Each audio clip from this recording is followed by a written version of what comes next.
quorum, Chair Courts. Okay. Lazo, Present. Rochetta, Present. Blessman, Present. Corelli, Christopher Levine, Present. Stephen Levine,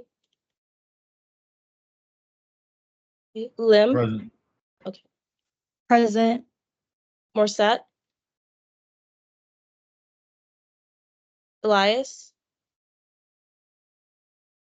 Kringle, Present. Becerra, Present. Butler, Connolly, Gumarov, Hamid, Present. Hoffman, Present. Larson, Present. Memory, Present. Metellus, Rose, Present. Shannon, Present. Almanar, Barrios, Hall, Here. Jackson, Atahaj, Present. Chauhan, Naguib, Wanjin, Present. Johnson, Patel, Weiderberg, Present. Green, Present. Hendry, Borges, Alcuda, Present. Ganesh, Condoloro, Present. Palazzo, Present. Fuchs, Jimenez Valero, Hashimi, Present. Ugalbo, Present. Coleman, Present. Brenda, Present. Richmond, Present. Shen, Present. Varela, Vasquez, Lipner. Present. All right, with 30 out of 51, quorum is there. President voting? Who's that? Chauhan. Okay. Chauhan. Okay, 31 out of 51, Senator Jackson, President voting. 32 out of 51, Senator Almanar, President voting. 33 out of 51. All right. Approval of last meeting's minutes. Everyone go ahead, take a look at last meeting's minutes, and is there a motion? Alcuda. Motion to approve last meeting's minutes. There's been a motion to approve last meeting's minutes. Are there any objections? Seeing none, last meeting's minutes are approved. Approval of the agenda. Everyone go ahead, take a look at this meeting's agenda. And is there a motion? Shen. Motion to approve this meeting's minutes. There's been a motion to approve this meeting's, it would be agenda, right? Yeah. I don't know how it works. But motion to approve this meeting's agenda. There's been a motion to approve this meeting's agenda. Are there any objections? Seeing none, this meeting's agenda is approved. All right. Open forum. Is there anyone here wishing to speak in open forum? Seeing none. Announcements from the Senate President. Hi, everyone. I'll keep it as short as possible, but thank you so much for being here. Obviously, we got a little bit backtracked. And that's okay, but just keep in mind that we know from now on, like, these things are a little time sensitive, and to have this much rollover is kind of a lot. So just keep that in mind. Obviously, I think there's a balance in having a good, productive meeting where you're asking a lot of questions and doing your due diligence while also being sensitive of the time constraints that we have in our regular Thursday 3-hour meetings. So just be aware of that from here on out moving forward. If you think that you like asking these questions and you like probing the candidates, then I highly recommend joining ENA. They are low on members, so join ENA. You can let me and Brody know by the end of the meeting, or we can put in the agenda. If you think that this is something that you like doing, then join ENA. But we are on time constraints here in Senate for these meetings, so just keep that in mind moving forward with these confirmations. We have a lot of legislation and just a lot of business on backlog, and that's not necessarily normal. So just be aware of that. But yeah, today we'll be seeing the rest of the exec confirmations as well as some legislation that we had to postpone, as you can see in the agenda. But yeah, that was the main thing, of just found a balance of how we can do our due diligence as senators while also being more efficient with our time. But otherwise, so far, good job on the confirmations. But yeah, are there any questions for myself? Shen, do you have a question? Oh, okay, sorry. And then Morset. Present and voting. Pro Tem Morset, present and voting, so noted at 6:10 p.m. All right. Any questions for myself? Seeing none. Fiscal legislation, notice of legislation on first reading, none. Notice of legislation on third reading, none. Notice of legislation on second reading, bills. Fiscal Bill 5601, funding for 36 members of the Association of Latino Professionals for America to travel in the ALPFA National Convention in Las Vegas, Nevada from August 4th, 2024 to August 8th, 2024. CRT Chair Caringle. Caringle's here, right? Right, okay. Caringle, you can go whenever you're ready. Yeah, just really quickly for this one. Sadly, it is out of timeline. We did work with the business office to try to get anything approved, see if we could get it through quicker. But sadly, just the times didn't match up, and we are no longer able to fund this bill, so we're going to have to deny it. All right, really quick, Varela. Present and voting.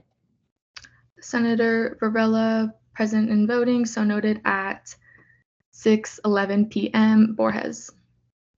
Present and voting. Senator Borges, present and voting, so noted at 6:11 p.m. We are now in questioning. Are there any questions about this bill? Wanjin. Just a question of if this needs to be denied or if it would make sense to just PPI it like we have in the past when bills are out of timeline. Caringle, if you want to answer. I mean, it doesn't make a difference to me either way. We just can't approve or can't approve it, so I don't really care which way it goes. Are there any more questions for Chair Caringle? Richmond. Oh, I didn't mean to do that. My bad. Oh, sorry. All right, is there a motion to move to debate? So moved. Are there any objections? Seeing none, we're now in debate. Is there any debate on this legislation? Wanjin. Move to PPI this bill. There's been a motion to PPI this bill. Are there any objections? Seeing none, this bill is postponed indefinitely. All right. All right, we are now at confirmations. As you guys can see, all the materials are linked, so thank you to Chair DeCara, Vice Chair Collazo, whoever did that. All right, first up, we have Marco Neto for the digital media coordinator. Is there a motion for speeches, questioning, debate? Alcuda. Motion for 3 minutes speech, 5 minutes questioning, 5 minutes debate. There's been a motion for 3-minute speech, 5-minute questioning, 5-minute debate. Are there any objections? Seeing none.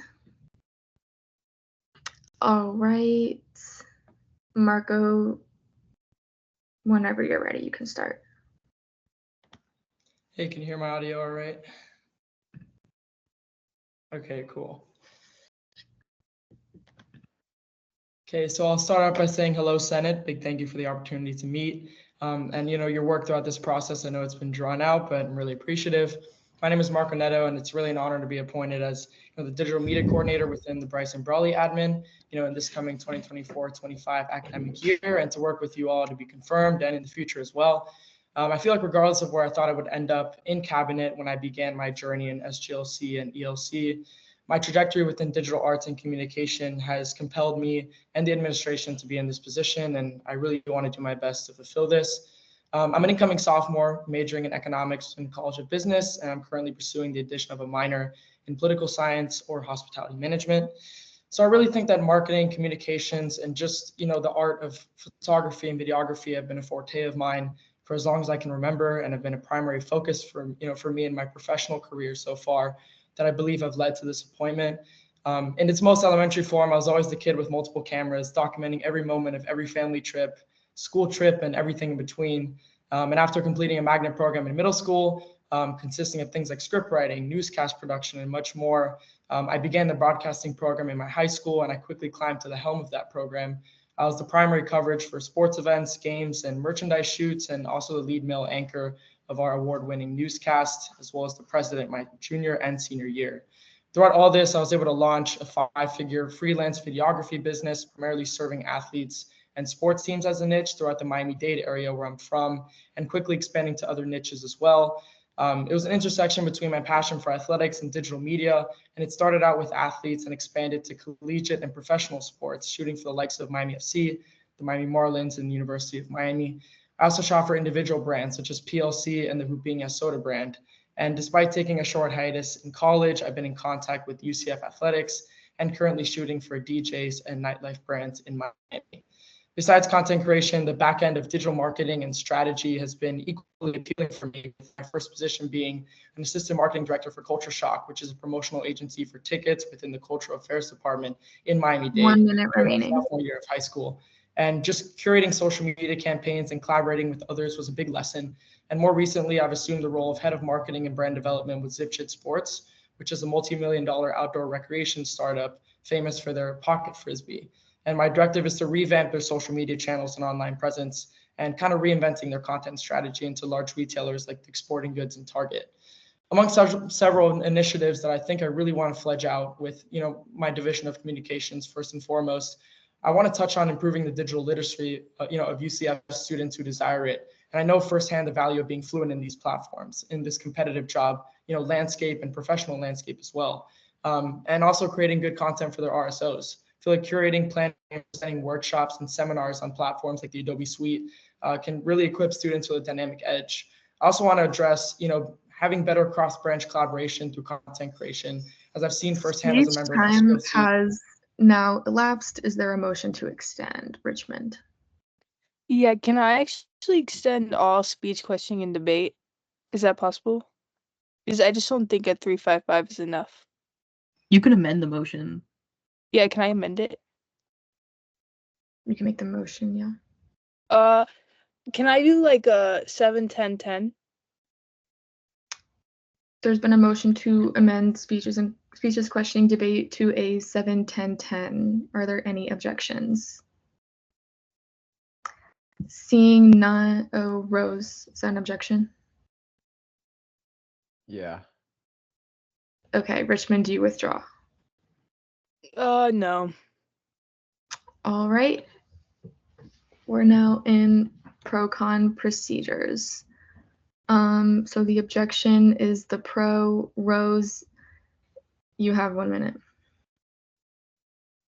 I just think we should try to get through this as quick as possible while still allowing them to speak. And I think the 355 is that limit. I just don't want another special session. So All right, Richmond.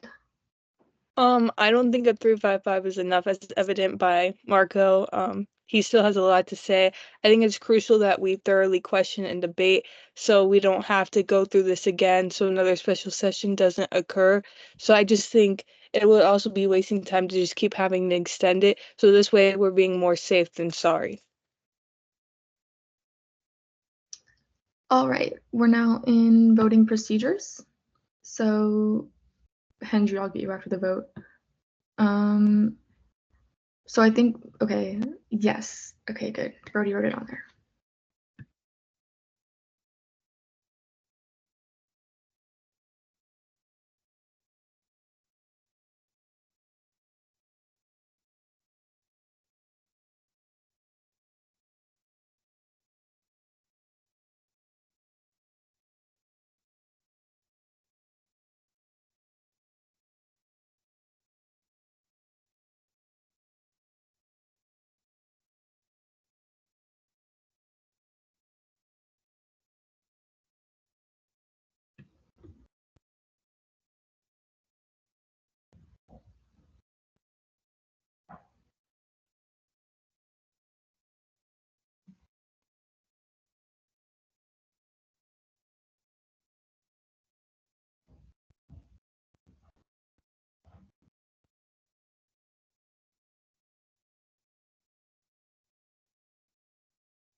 With a vote count of 14 to 18 to 1, the motion wins the pro con.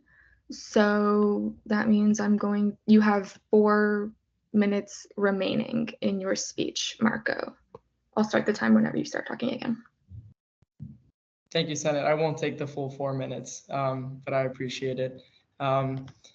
I'll just be able to pick up on, the fact that I really want to focus on, as I was saying before, to curate, plan, and present these workshops and seminars, to really equip students with, this digital literacy, and efficacy on platforms such as the Adobe Suite, like Lightroom, Premiere Pro, and After Effects. I really think this can give them a dynamic edge. I feel like secondly, I really want to address, my desire in particular as the, hopefully the future digital media coordinator to improve the cross-branch collaboration within, student government and using content creation as the vehicle for that. Something very important to me, as I've seen this collaboration throughout, a lot of my friends that have joined the judicial branch, as well as the legislative branch, and what being a member of SGLC and ELC has done for me.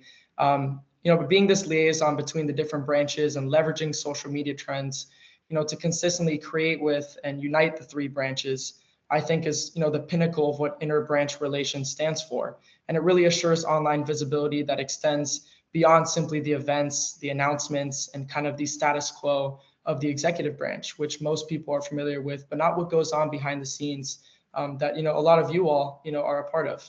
I really feel like the invaluable and frequently unnoticed work of the legislative and judicial branches is a focus of mine, and bridging this gap, maybe one reel, one photo, one presentation at a time is something that I'm looking forward to.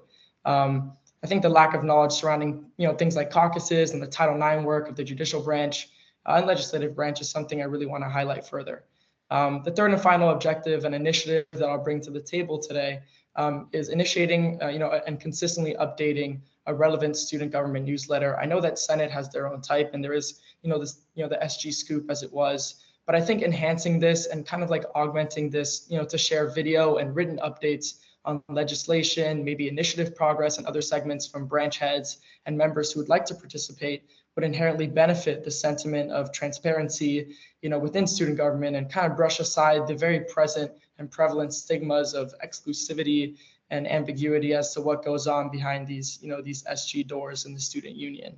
I think this is a collaborative effort within branches and the sister organizations such as CAB, Late Nights, and other OSI agencies. And, for RSOs that desire visibility and some sort of spotlight, they will be able to do so through student government and some sort of a newsletter. I think my overarching theme is to try to be the universal liaison, not only between our student body and keeping them in the know, but being of service to the entire program, not just the executive branch. And I think I have a different role than the other coordinators in that I'll be focusing on more internal coverage, rather than working on outside agencies as well. And spreading this across the branches is ultimately my goal. So I do yield the remainder of my time for questioning. Thank you so much. All right, we're now in line for questioning. I'm gonna go, I think, Hendry. I couldn't hear it, but I think you said present and voting. So Senator Hendry, present and voting, so noted at 6:24 p.m. All right, I'll do Lim. Could you elaborate on the typical projects a digital media coordinator would be involved in here and how success is measured for these projects? Yeah, sure. Thank you for your question. So I think that in terms of digital media, I think we're all sort of familiar with a lot of the basic metrics. Within social media platforms, a lot of native platforms that are demographic and college students, which is the audience that I'm tailoring the content to, which is like Instagram and TikTok. I think that success is primarily measured within the engagement that we get at the events that we're promoting. So as a digital media coordinator, I think my direct role within student government is to try to provide visibility to the events that my fellow coordinators, as well as my fellow branches are putting on throughout the year. And this can take many different forms, but I think more so in terms of looking at metrics, which are great. A lot of our past digital media coordinators, I'll cite Jarib in particular, has done a great job in improving follower count and engagement, impressions, different metrics that I could go on and on about. But I really feel like the main measure that we should be going for is how well attended are these events, how much students are we quantifiably reaching, and we can generally see this by how good the events are turning out and the type of feedback that we're getting, and not only through DMs or the different forms of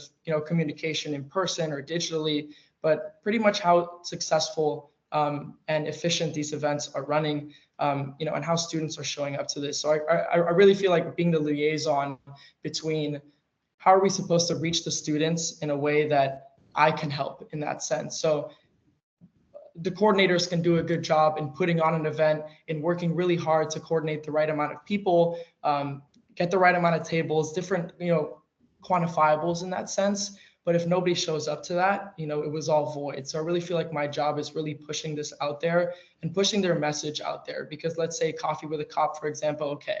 The safety and transportation coordinator did a really good job in, coordinating with UCFPD, trying to get a nice setup and, doing all of this work. And then, the students didn't really resonate it because it wasn't, put out properly. How can we, put together a testimony per se? Maybe we can video, a cop saying, hey, come out, I'd like to share about, the work I'm doing with, X, Y, and Z. I feel like making content more personable is something that would make students want to attend these events. And I really, feel like adding a personal touch to these, maybe more than just a graphic or just a video or a story post. I feel like we can get really, creative, in, the way that we promote these events. So I think that, the way you measure this success is how students are responding to it and how many students are showing up. And that would make me feel like I did my job correctly. Hope I answered that. All right, we'll do Hamid and then Shen. Hello. I really liked your speech, and I wanted to ask more about the digital newsletter you talked about. So, how do you plan to work with other branches to make sure your digital newsletter is accurate? Yeah, so I feel like the main thing that I really got a taste for when I was working for, in SGLC and ELC as well, is that, being able to kind of see the work that the caucuses are doing. I think one of the main roles of the digital media coordinator as well is to be very present in the caucuses. I feel like that is where a lot of the specificity of what Senate does is taken care of. I feel like you can get a greater sense and appreciation for what the different sectors of our students' needs are being attended to. So I really feel like to make a comprehensive newsletter that doesn't also have to take just written form. I think in my idea for a newsletter, I'm sure a lot of people have the idea that it's sometimes in the form of just text on an email or some sort of blast.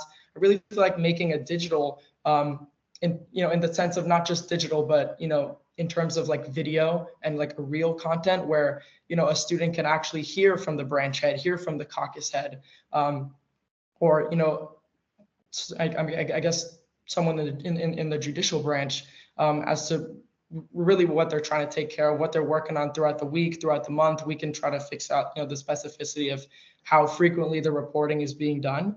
But I feel like being present in caucus meetings, being in constant communication with caucus chairs, I feel like that's how you'll get the most accurate, information, obviously. And also, you guys, I've heard, you do have your own newsletter. So, we wouldn't want to, overstep those bounds, but kind of taking our own, our own spin to that. I think this newsletter can take many forms. I am really excited about, the video sense of it, and where, the students can actually hear and, associate a name to a face, again, trying to, destigmatize student government. And I think, making just genuine, unedited video content, of these branch heads talking about what they're doing and, the different initiatives that they're passionate about, and, kind of just making a human connection, even, albeit through a screen. So, I hope that answered that question. All right, we're about halfway through questioning time, but Shen, you're up. I was looking for your resume. I think you're beyond qualified, but I am curious if you could elaborate on your stint as a congressional intern and how you'll use those skills you learned from there here. Sure. So I did have thank you for your question, by the way. I did have the pleasure of serving for Congressman Mauro Diaz-Balart down here in South Florida. He's a very impressive man. He's very well connected. I really feel like I had to take a certain approach when I was, entering as an intern. Obviously, I was doing mostly constituent services on the phone. It was very, it's something that I'm actually very passionate about, which is, attending to Hispanic, being in a Hispanic serving institution like UCF. I did do the majority, probably 90% of my work in Spanish, dealing with, the particular district that I was a part of, District 26 in South Florida. It's predominantly a Hispanic, a Cuban, the neighborhood. So I really feel like having to be that liaison in a world where I really feel like a lot of my, not only fellow employees, but a lot of people in their world weren't really able to resonate, with them, and very difficult issues, such as dealing with issues with the Department of State, passport issues, trying to bring their families over from foreign countries, whether it was in the Caribbean or South America. I really feel like I was able to be a compassionate figure that could speak their language. And you would think it's more intuitive that there would be more, Hispanic serving employees, and there really wasn't. And I was really able to fill that void for them. I was also able to work with, my congressional aide and also the scheduler to try and, work on creating some content for the congressman. I know there's a lot of specificity, but when it comes to, doing some sort of propaganda with, I guess, officials like that aren't in an election season. It wasn't an election season or a time for that matter, but, to just creating like little blurbs on what the congressman was doing, where he was traveling, who he was talking to. That's something I was able to explore. And I feel like that is really what propelled me to, create this idea for, more comprehensive digital newsletter, because we did get a lot of feedback in the mail and through email that, constituents were happy that he wasn't just a figure, behind the scenes that was just, serving the community nonetheless, but, he was able to, really be transparent about what he was doing in DC, what he was doing in South Florida and beyond. And I feel like that level of transparency was something that resonated very well. And I want the UCF student body to feel the same way. So I think beyond having to be on top of, working long hours and dealing with students that, or not students, constituents in this sense that were a little bit antsy and very hot topic issues, they were able to, really feel good about the answers and service that they were receiving. I think I can translate that to UCF. All right, we have 2 minutes remaining in questioning time, so I'll go Collazo. I have a motion to move to debate. There's been a motion to move to debate. Are there any objections? Seeing none, we're now in debate. All right, I'll do Shen and then Collazo. I will totally be voting in favor. That's just an absolutely killer resume. I think in any field for such a young person, a sophomore, that puts a lot of people to shame. I see no reason why we should not vote in favor. Collazo. Yeah, I'm very impressed with the candidate. I was impressed with him during ENA. As you can see by the ENA vote count, it's unanimous. I'm very impressed with the candidate. He answers the questions very detailed. He doesn't leave a single aspect out, and I encourage the entire chamber to vote in favor. All right, we'll do Lim and then Green. So I'll be speaking in favor of this candidate. I've gotten the pleasure of knowing Marco throughout SGLC Marketing Committee, and I really like his idea highlighting the title work done. I think his proposal of a live event coverage would be very beneficial to the student body, so I urge y'all to vote the same. Green. I will also be speaking in favor. I think he's incredibly overqualified for the position based on his previous experience, both professionally and also in his extracurriculars. In addition, I think it's incredibly helpful at an institution like UCF to have a digital media coordinator who is fully bilingual. So I will be voting in favor. All right, Shen, did you have more debate?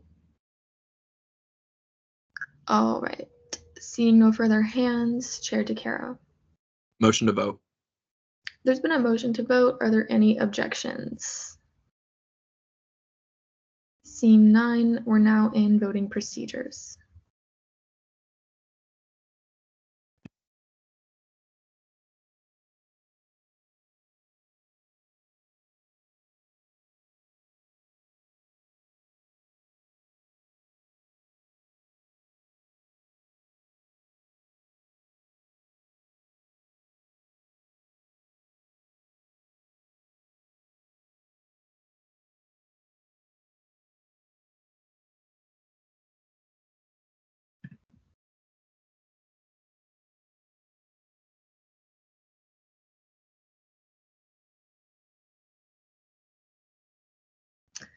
With a vote count of 36 to 0, congratulations, Digital Media Coordinator Neto.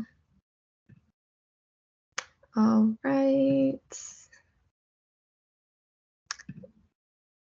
Next up, we have Wyatt Wetzler for the Athletics Coordinator.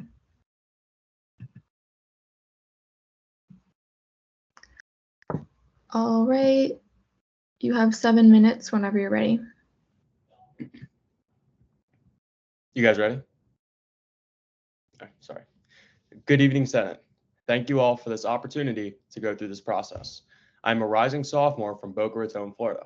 I am majoring in data science and looking to pursue a master's on the statistics and data science track. My passion for athletics derives from my love for sports and the friendship and togetherness athletics can provide a community. I plan to use the athletics coordinator position to bring a continued feeling of togetherness and community to our Knight Nation. As athletics coordinator, I will partner heavily with the RWC and UCF athletics and formulate strong relationships with key department members of both entities. As for the RWC, I will work with Jim Wilkening, the executive director, and Aaliyah Valdez, the assistant fitness director.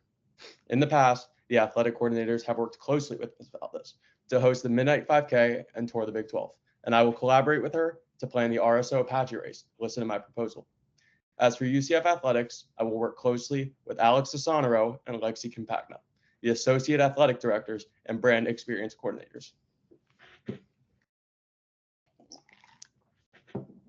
My duty is to be the liaison between the student body and the athletics department, and I'm excited to work with sharp and creative minds to improve the student body athletic experience.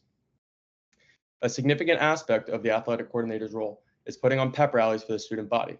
In the fall, I will work with Rick Falco, director of the Student Union, David Schreier, assistant director of bands, and Linda Gooch, cheer and spirit coach, to bring out the dance and cheerleading team, Nitro, Citronaut, Marching Knights, and the fall sports teams to get students excited and involved in athletic events throughout the semester. One improvement I will make from previous pep rallies is having the band march into the Student Union in an elaborate formation. In addition, I plan on collaborating with the graphic design coordinator to hand out pep rally themed merchandise like shirts, handheld towels, and rubber Citronauts at the event. Merchandise is something that is yet to be incorporated into our pep rallies, and if we can do it for game days and other events throughout the year, I feel that we can seamlessly apply it to our pep rallies. As for the pep rally itself, I plan on hosting it on the week of November 2nd when we play Arizona for our annual space game. In last year's space game, the Knights had a landmark blowout victory against number 15 ranked Oklahoma State in the pouring rain. This astonishing performance gave the space game a significance it didn't have before, so planning the pep rally around it is a great way to capitalize on the Space U culture. Tailgates are another significant aspect of my role. I will collaborate with the Sustainability and Innovation Coordinator to ensure the tailgates remain environmentally friendly. I will reach out to UCF maintenance facilities to provide sufficient trash cans and recycling bins in tailgating areas.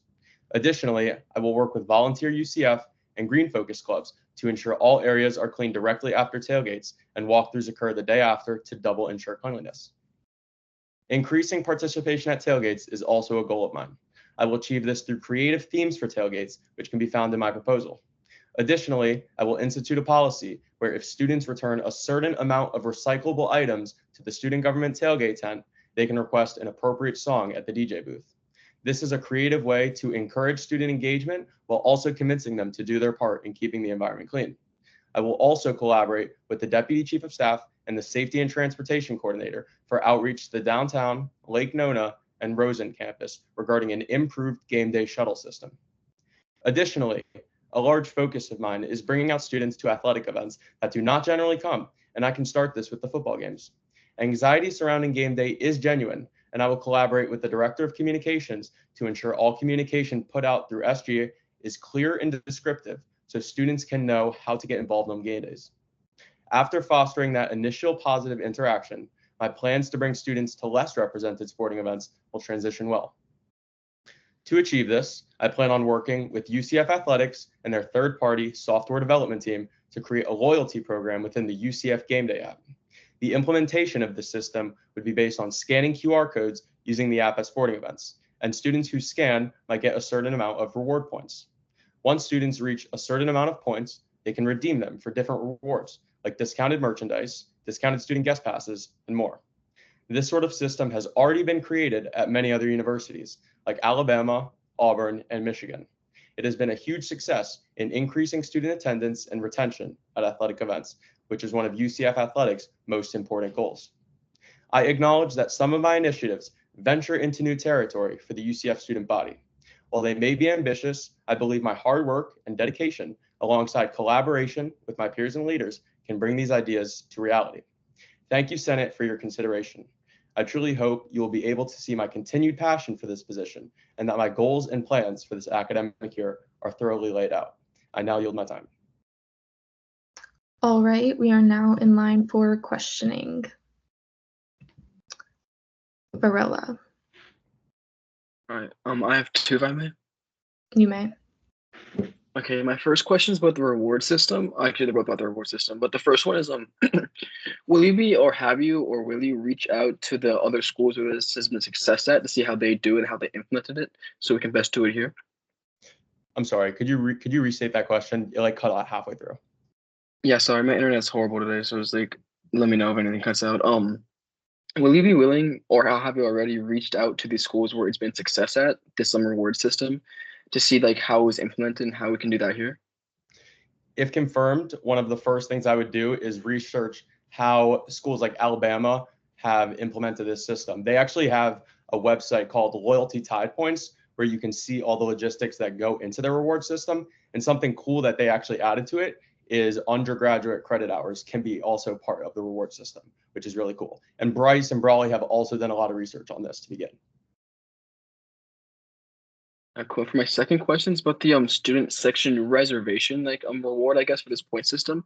How will you be able to like enforce that in the stands? Because I know a lot of people kind of show up and kind of sit wherever they want, kind of first come, first serve. How do you enforce and make sure people like get in the seats that they reserve? So after a lot of contemplation and trying to come up with something that aligns with Bryce and Brawley's initiatives, having an RSO student section reservation is much more effective in my opinion, and it involves a lot more students than just individual students. And to implement this, it would be through either a raffle or an application process with metrics like GPA or community service hours. And then these RSOs will be selected and they will be told ahead of time and given detailed instructions on what they need to do to get to the game on time and whatnot. And then they can enjoy the game with 50 to 100 kids. And the goal of that is to improve retention for the entirety of the game. All right, next we'll do Quartz and then Levine. Hi. Oh. Hi. Okay. So if you don't have an answer for this question, it's okay. I was just really wondering a little more about the logistics of having the marching band march into the student union for the pep rallies. So the one logistic that would need to be accounted for is whether or not the marching band even has enough time to fit this elaborate formation into their schedule. But I feel like that would be more the forte of the band director themselves, who have the experience of coordinating such an elaborate thing to come up with that formation. What my role, sorry, to extend on the answer, what my role would be is to reach out to them and communicate with them as early as possible to see if they're even available to do something like that. Thank you. All right, Levine. Yeah, so I really enjoyed the initiatives you presented, but there's one population of heavily involved students that I believe were like left out in your presentation, which would be the Greek life students. Do you have any plans to interact with Greek life, as many members of the exec cabinet and some senators, including myself, are involved in Greek life and hold a large passion for tailgates, IMs, and overall sports culture on campus? If you could elaborate on any plans you had on that, I'd appreciate it. So I feel like it will be tough to collaborate. I don't know if you guys heard that. I apologize. I feel like it would be tough to collaborate with Greek life for tailgates because they already have their own tailgate spot on like by Lake Claire. And I don't think that they would want to move into Memory Mall and move with student government. And also collaborating with the heads of IFC, I feel like it's their own entity. And as the athletics coordinator, I wouldn't have much say in like changing any of their policies that go into that. And also the RSO the student section reservations, Greek life are considered RSOs, so they can apply for this and reserve part of that student section if they either win the raffle or get through the application process. I hope that answers your question. Are there any further questions? Seeing none, Varela. Just one more small question. About this, like this raffle, is there already like a digital media structure to like do the raffle online, or something we're gonna have to build or like use like one of the other like is there like I guess infrastructure for that already? I'm sorry for cutting you off there. Thank you for that question. Last year for the Gasparilla Bowl, Coordinator Leb did a raffle through Night Connect, which I assume is the platform that I will use for this. And it's been used in the past for raffles, and it's a pretty functional website that all UCF students have access to.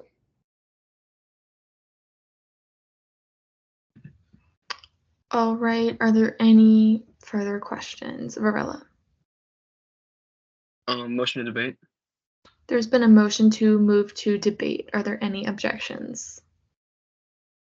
Seeing none, we're now in debate. Is there anyone wishing to speak in debate?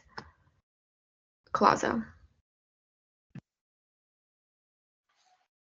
Yeah, so ignore the music if you can hear it, but it's a great song regardless.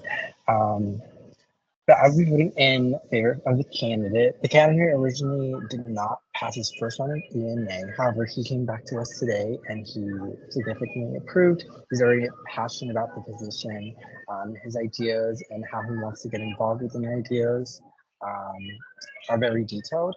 And I know that I know a lot of people have concerns regarding, the merch. However, every plan needs its trial and error. So we're just gonna have to trust in the appointee's ability to see that initiative to success. I'm sorry, the song was making me laugh a little, but Blessman. Yeah, I totally agree. I think the candidate is super passionate, just really cares about athletics, obviously. There's a lot of logistics to go through, but I have faith that the candidate will be able to work through anything like that, especially with that kind of passion. So I'll be voting in favor, and I encourage all of you to do the same. We'll go Varela and then Memory. Yeah, I'll be voting in favor of this candidate. And honestly, I was like, after first reading his proposal, I was super skeptical of the reward system because it seemed like a pretty large endeavor to take on. But after hearing that it's been successful with other schools, obviously Alabama with the SEC, a huge footballing school there. So I have confidence that they'll be able to implement it well if they do their research. And it sounds like that this is something that both the president, vice president, and the candidate have been researching a lot. So for that reason, I'll be voting in favor. Memory. Yeah, I'm also in favor.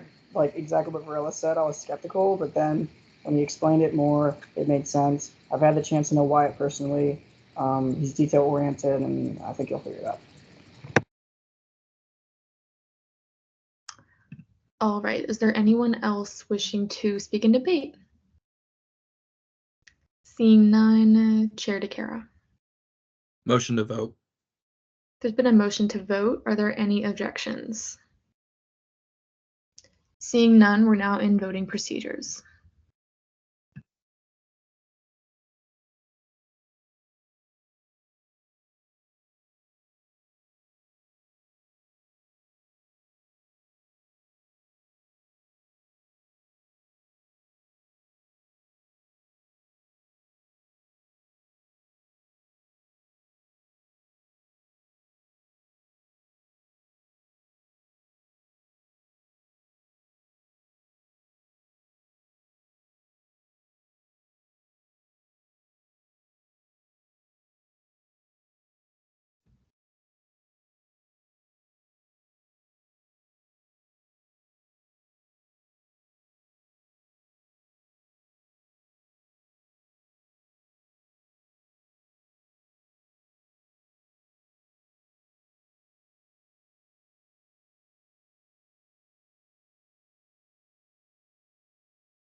With a vote count of 33 to 1 to 2, congratulations, Athletics Coordinator Wetzler.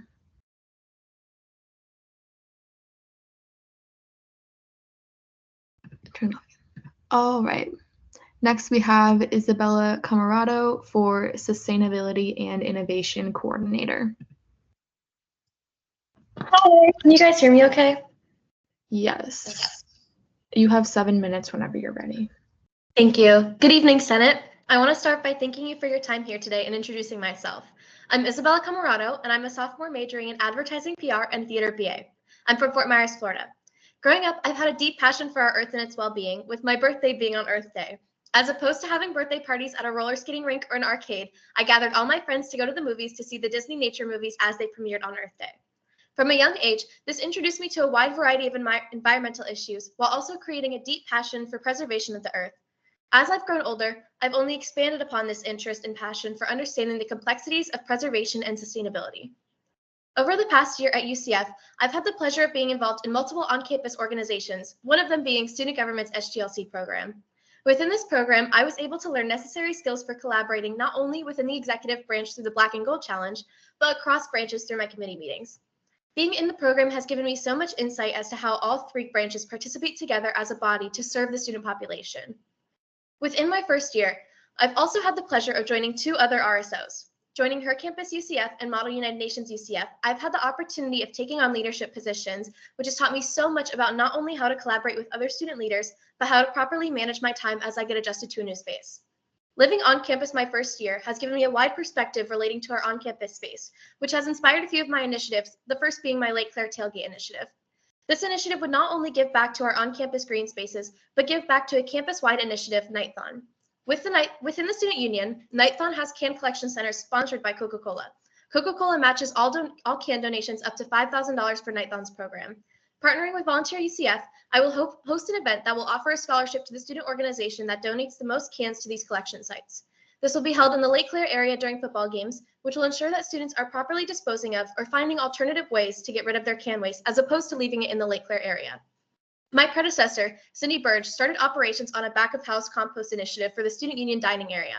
To expand upon her efforts of a waste-free dining area, I have introduced a virtual receipt initiative for the Student Union.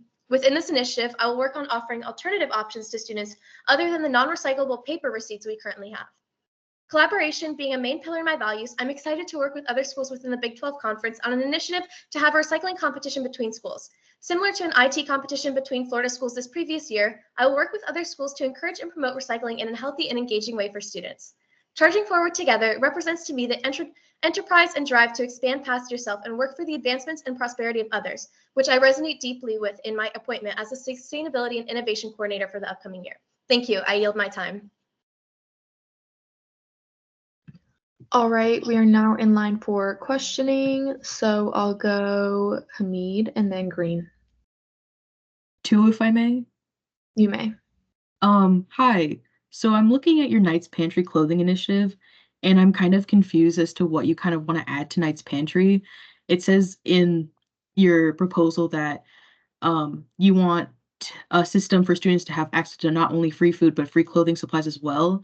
But to my knowledge, Knights Pantry already gives out free clothing. So can you expand on that?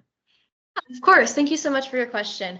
So I do know that Knights Pantry has a clothing section currently, but I want to expand it, and I would use the clothing swap initiative listed below the Knights Pantry clothing initiative to be able to build up that clothing within the Knights Pantry. So I know that they already do have a clothing section, but I would love to expand that with them to ensure that students have access, greater access, and also expand the knowledge of that within the Knights Pantry, making sure that students know that they have that resource to use. Thank you. And then for my second question, it goes with the clothing swap initiative. So I know that YDSA and other RSOs do events like that where they have open access to clothes that get donated to give out to students. Do you think that your event might conflict with other RSOs that do that? And do you have a plan to avoid that? Thank you so much for your concern. I would love to work with these other RSOs on their initiative. So not only just using it as my own initiative to create the event, but also being able to work with those RSOs in order to build up their events as well and get it more publicized so more students can be involved in that. Green. Yes. So first off, thank you for answering all of our questions. In addition, I'm looking over your resume and I see that a lot of your experience, it's very focused towards like political science or towards like working with people. Do you also have experience doing work with more environmentally focused groups, like for example the Arboretum, or with other, environmental, like other organizations that focus mainly on either environmental science or sustainability practices? Yeah, thank you so much for your question. At my high school, I did have the opportunity to start an Environmental Mondays program where we took students and we were able to educate them on current environmental practices that affected our local area. So within this, we learned about how our school processes recycling and a bunch of other variety of topics. So within my school, I was able to have the opportunity to start that, and it gave me a wide basis for some of my initiatives and some of the knowledge that I currently carry with me. All right, I'll do Varela and then Lazo. Yeah, I have a question about your virtual receipt initiative proposal. What I guess methodology will the student receive the receipt virtually? Like an email, like text, phone number, how will that be implemented?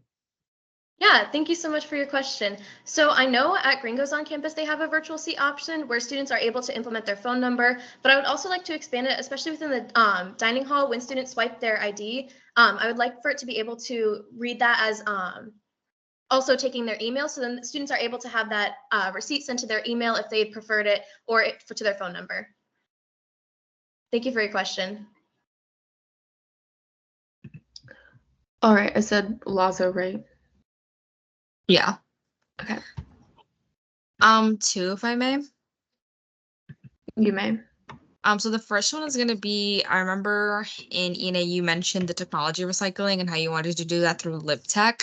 However, the LibTech focuses a little bit more on providing technology to students. How do you plan on making it so that they can, changing their format so that they can be responsible for recycling, or using another on-campus resource to handle technology recycling? Thank you so much for your question. So I know that we currently use O-Town Recycling as our main process of our recycling on campus.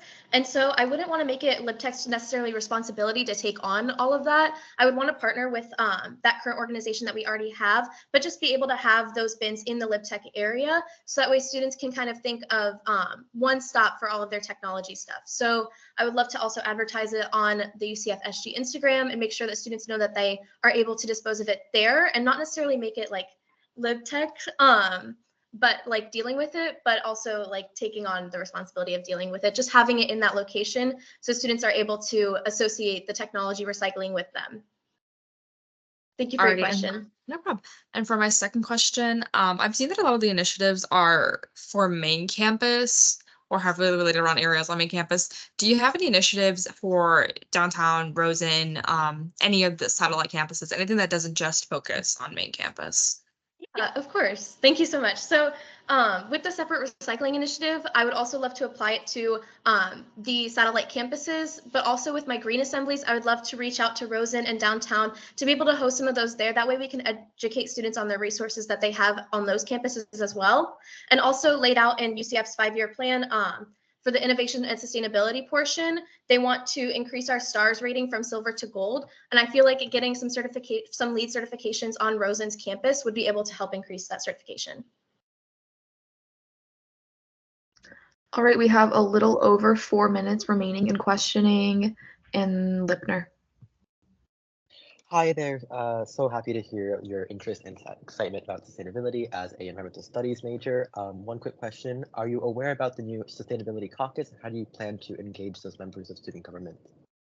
Yeah, of course. Thank you so much. So it was brought to my attention, and I would love to, of course, sit on that Sustainability Caucus and make sure that I'm getting all the information. And that way I will be able to streamline communication between me and that caucus. So I'd love to work with them as it develops within the upcoming year. Varela. Yeah, I have a follow-up question about my previous question about the virtual receipt initiative. I know you talked about like having a student use their like ID to swipe. What I'm more concerned about is in the student union, like for students that may use a credit card if you're or a debit card if you're a commuter, you don't really have like dining hall points. How would they be able to utilize this virtual receipt program? Yeah, of course. Thank you so much. So in the same way that students would implement their phone numbers on the screen, like the keyboard would pop up and they would be able to tap it in, I'd be able to do the same for those students wishing to receive an email copy. So on the keyboard on the screen, they would be able to type it in, and that way they would be able to either send it to their phone number or into their email.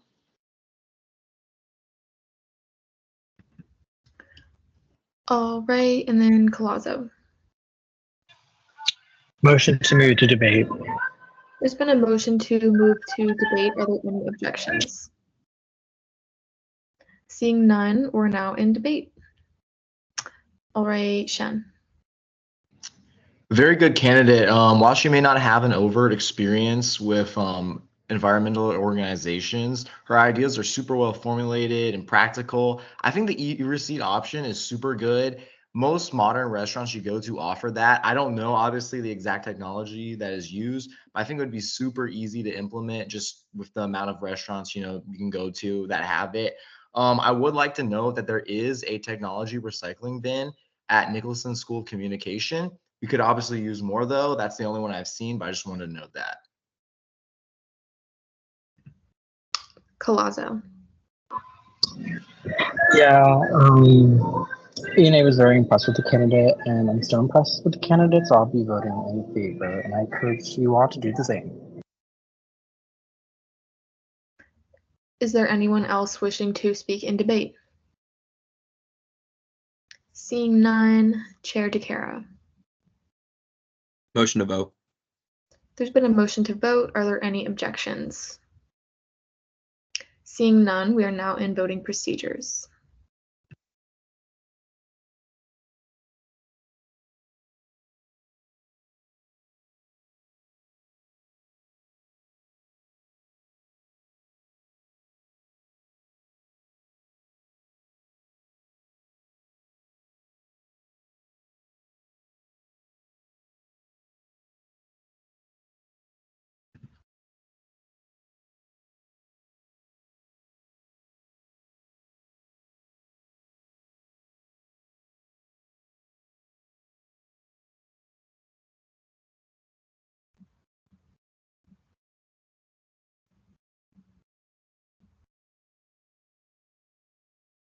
With a vote count of 34-0, congratulations, Sustainability and Innovation Coordinator Camarado.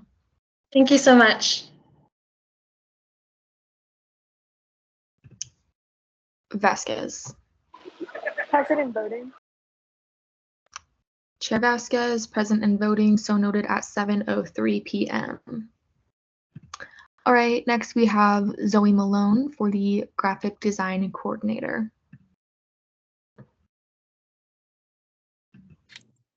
Hi, can you guys hear me?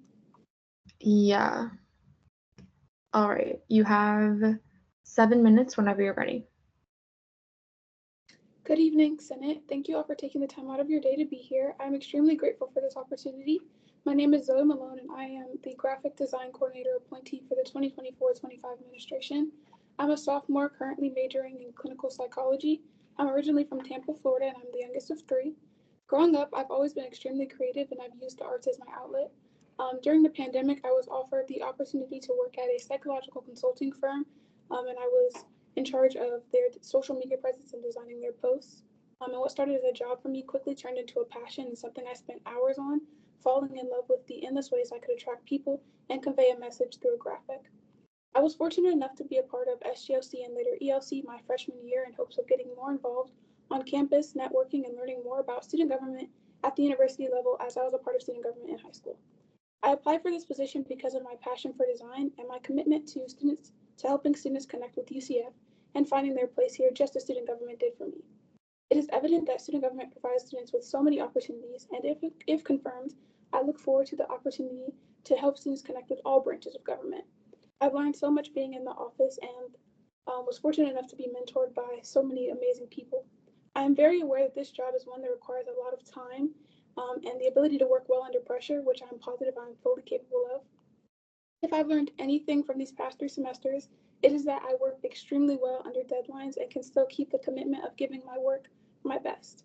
When applying for this position, I consider the values I have, such as communication, integrity, and dedication, which I believe are essential to being successful in this role. All of these traits together, I believe, are the foundation for effective communication and successful relationships, and which is vital for me because I'll be working very closely with members of student government in order to ensure that their needs are met and are well represented under the student government media outlets. My initiatives serve to inform and involve students attending all of our campuses and student government as a whole. I would love to push out a digital resource guide to educate students on all of the wonderful things student government has to offer. In addition, I would like to implement an SG-based newsletter to keep students informed about all branches and events across all campuses and make it front and center on our social medias. I would like to conduct a student government broadcast channel through Instagram, fostering closer connection with students and easily informing students in a way that is accessible. And then in addition to that, I would like to work closely with the Director of Communications, Anna, to ensure that all needs of every branch are met in ways that are clear, concise, and creative, and that deadlines are met.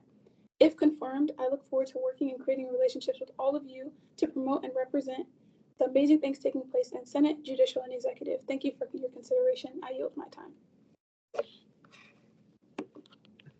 All right.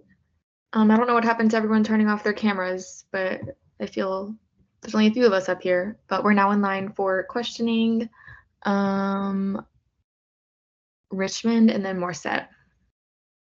Thank you so much for being here. I just had one question. You kind of answered it in ENA, but I was just confused on the minutes.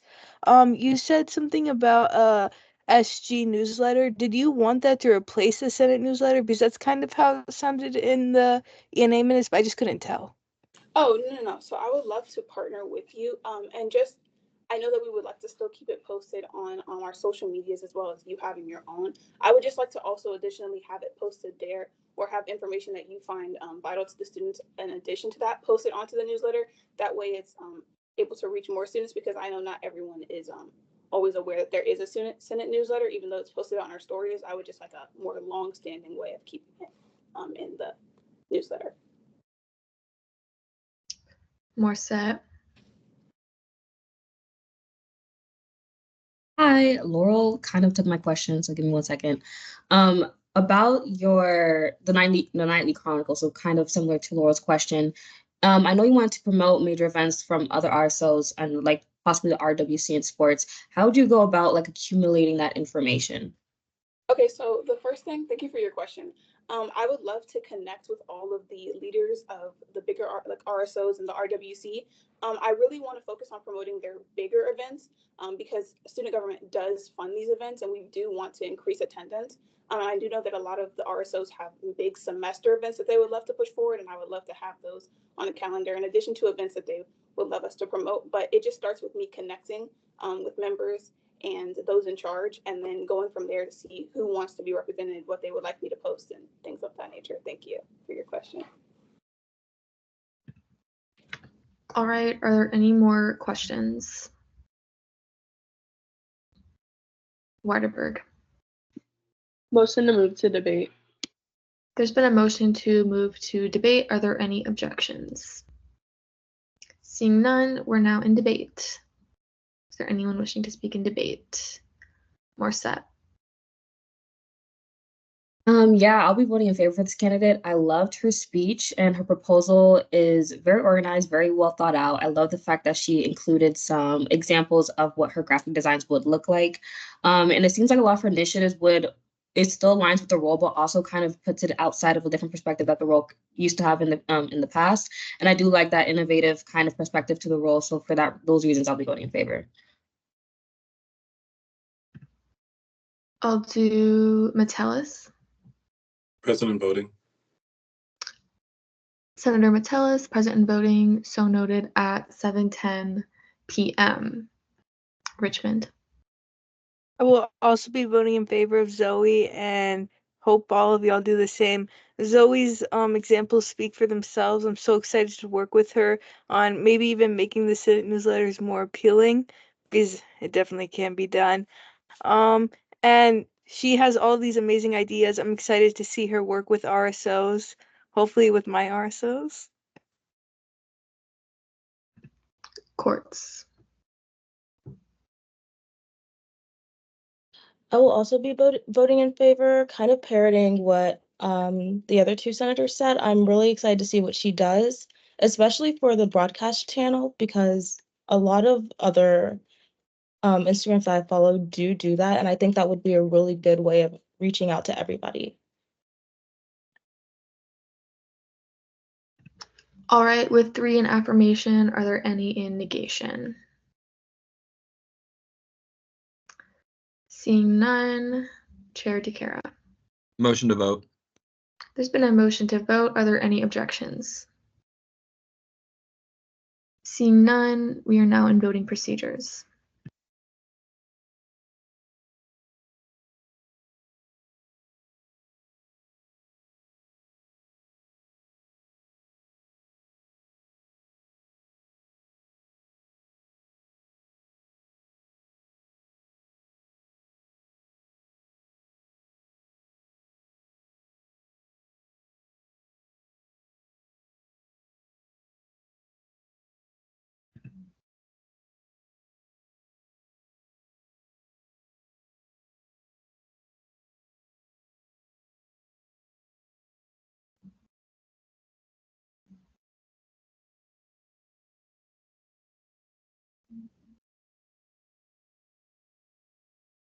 With a vote count of 35 to 1 to 0, congratulations, Graphic Design Coordinator Malone. All right. Next, we have Panyota Laliotis for Academic Affairs Coordinator. All right. Hi, everyone. Can you hear me? Yes, we can. Okay. All right. You have 7 minutes whenever you're ready. Hi, everyone. Thank you so much for having me here today. To start things off, my name is Panyota Laliotis, and I'm a sophomore studying political sciences on the politics and policy track. I was born and raised in Tampa, Florida, and I come from a big Greek family. Over my many years of student leadership, my passion for serving the student body has grown greatly, and I'm so grateful to have the opportunity to continue this passion here at UCF. During my time at UCF so far, I've had the pleasure of being a part of the SGLC and ELC programs.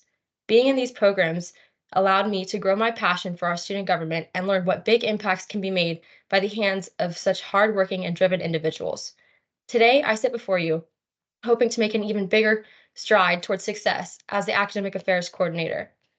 My passion for academics is one that is big and all-consuming. I pride myself as a lifelong learner, and in all my future endeavors, I'm committed to serving my community through education and the enriching lessons that it instills within each of us. Being a student is one of the characteristics that unites us all and brings our UCF community together, a desire to learn and drive to succeed in any capacity. After all, it is the education field that I aspire to make a difference in beyond my years at UCF. It is this love for education and academics that has led me here. As the Academic Affairs Coordinator, I hope to elevate our university with every idea, motivate and encourage students with every event, and be a light for those around me on and off campus. In my cabinet position, I understand the pertinence of success, as academics touches every corner of this university. This means that I will need to open my eyes to the perspectives and struggles of all students, learn from them, and work hard to find solutions and bring success to everyone. I will collaborate with any and everyone to ensure this is done. This means working with administrators to fulfill and exceed goals, collaborating with the 3 branches to bring our initiatives to fruition, and working with the 13 colleges to ensure not just academic perfection, but academic progress is attainable for all students. I look forward to bringing initiatives forward to making our classrooms and campus a blanket of safety by promoting mandatory emergency active shooter precautions in the classroom. Working off of the previous administration, I plan to take the College Major Showcase to new heights by making it grander and more accessible for students. In addition to this, I will cultivate and foster the connection of student admin relations through various programming. I'm beyond grateful and excited for this opportunity to begin, and I'm confident in my abilities and who I am to approach this challenge, and am ready to make a difference. Thank you so much for listening, Madam Speaker. I now yield my time and am ready for questioning. All right, we are now in line for questioning. I'll go Metellus and then Varela. Hi. So I just had a question. Could you go like more in depth in your classroom reservation implementation, and explain like how that's better than like what's the situation is now where students can just pick classes? Absolutely. So the classroom reservation is actually not for classes to like take the classes. It's actually for study spaces. We're running into an issue with the fourth floor of the library being shut down for renovations. So it's just to kind of ease the transition for students as they're losing that study space to showcase the additional spaces on campus. And with this initiative, the goal is to bring more safe spaces and comfortable spaces for students to study in when those classrooms aren't being used. So buildings like the TA building, that's 24 hours, students can use that to study in. So the goal is to showcase and bring new study spaces to our student body, ones that they don't already know of or ones that they may have heard of before but don't know where they are. So the intention with it is to improve study spaces, not exactly the classroom experience. Varela. Oh, I'm sorry. You had a second one? I was just saying. Okay. Varela. I have 2, if I may. You may. Okay, so my first question is on your proposal. I see that you plan to have like a relationship with the transfer center, which is good to hear.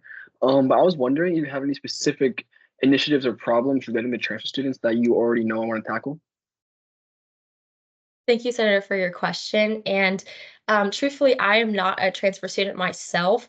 I understand that the credit transfer process can be one that is difficult, but I have not gone through that process myself. So I really would love to engage further with the Transfer Center and with the new Transfer Caucus to understand and really gain perspective on this. And I'm happy to hear and listen to any of the concerns that the transfer student body does have, because, as the Academic Affairs Coordinator, they are very important to me to ensure that they can easily attain academic success. So I would love to further collaborate to better understand the struggles of transfer students. Yeah, you answered my second question with your response. I was going to ask how do you plan to interact with the Transfer Caucus or any of the other caucuses, I guess, to like learn more about these, I guess, more marginalized student bodies and kind of how they can need help in their academic success.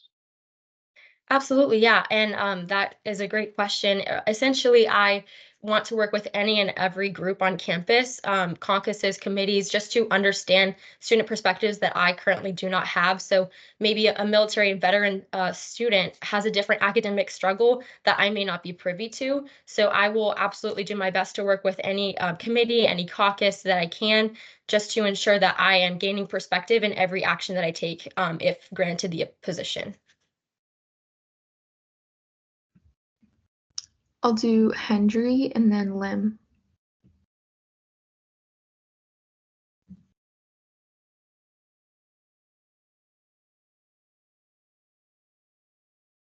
can't hear.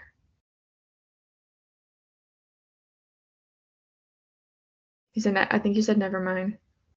Okay, we'll do Lim. 2 questions, if I may. You may. Okay, so my first question is regarding your last lecture proposal. Are you going to pick a professor from each college? And can satellite campus students nominate professors too? Thank you for your question. And yes, the goal of that is to showcase any professor within the UCF population. So ideally, for picking those professors, I would like to put together a team. This is, something that USF does and a couple other campuses. So I would love to reach out to the coordinators of those events on those other campuses to see kind of how they select their process. I know that what I would like to do is an application where they can where the students can promote their professors.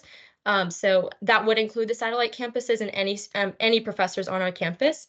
And the goal of that really is to just bridge the gap between professors and students. I think that through this event and through this initiative, a student could sit in on a professor before they even take the class of that professor. They could learn that maybe they really like and appreciate the teaching style that a certain professor brings.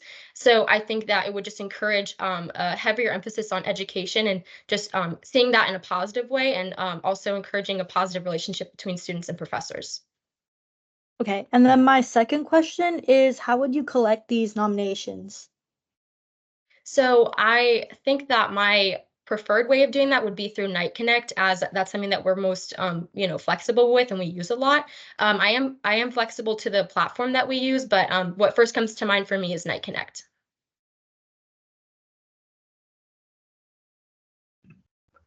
All right, Green. Hi, thank you. Can y'all hear me? All right, perfect. So regarding the establishment of better connections with the satellite campuses, I know you touched on this earlier, but would that also include the satellites at Daytona and Cocoa Beach as well?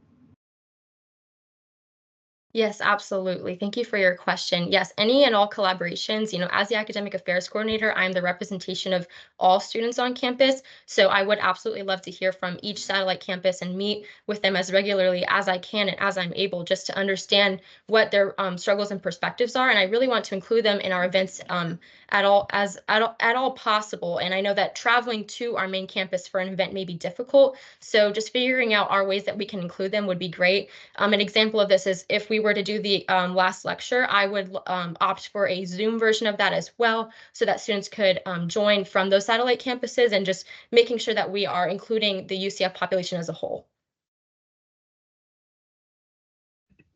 Weiderberg. Motion to move to debate. There's been a motion to move to debate. Are there any objections? Seeing none, we're now in debate. Varela.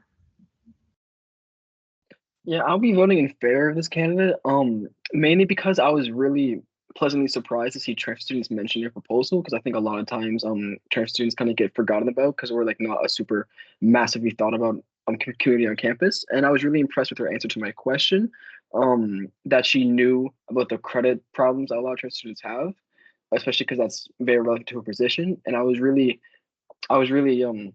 impressed to hear that she plans to already interact with the caucus and all the caucuses and do the best she can to understand the plights of all students, because the academic affairs coordinator serves all students, not just the identity you come from. So it's important to know all their issues. So I will be enthusiastically voting in favor. Weiderberg. Oh, sorry, I forgot to lower my hand. Green. Yes, so I will also be voting in favor. So in a similar vein to what Senator Varela was saying, I do like how you mentioned reaching out to these satellite campuses as well. And furthermore, highlighting the fact that they're often, I don't want to say undervalued, but sort of not really taken into consideration. So I think the fact that you're giving them special attention, I very much appreciate that. And also, like, that issue is sort of what I campaigned for when I ran for Senate last semester. So I very much appreciate that. Is there anyone else wishing to speak in debate? Seeing none, Chair DeCara. Motion to vote. There's been a motion to vote. Are there any objections? Seeing none, we're now in voting procedures.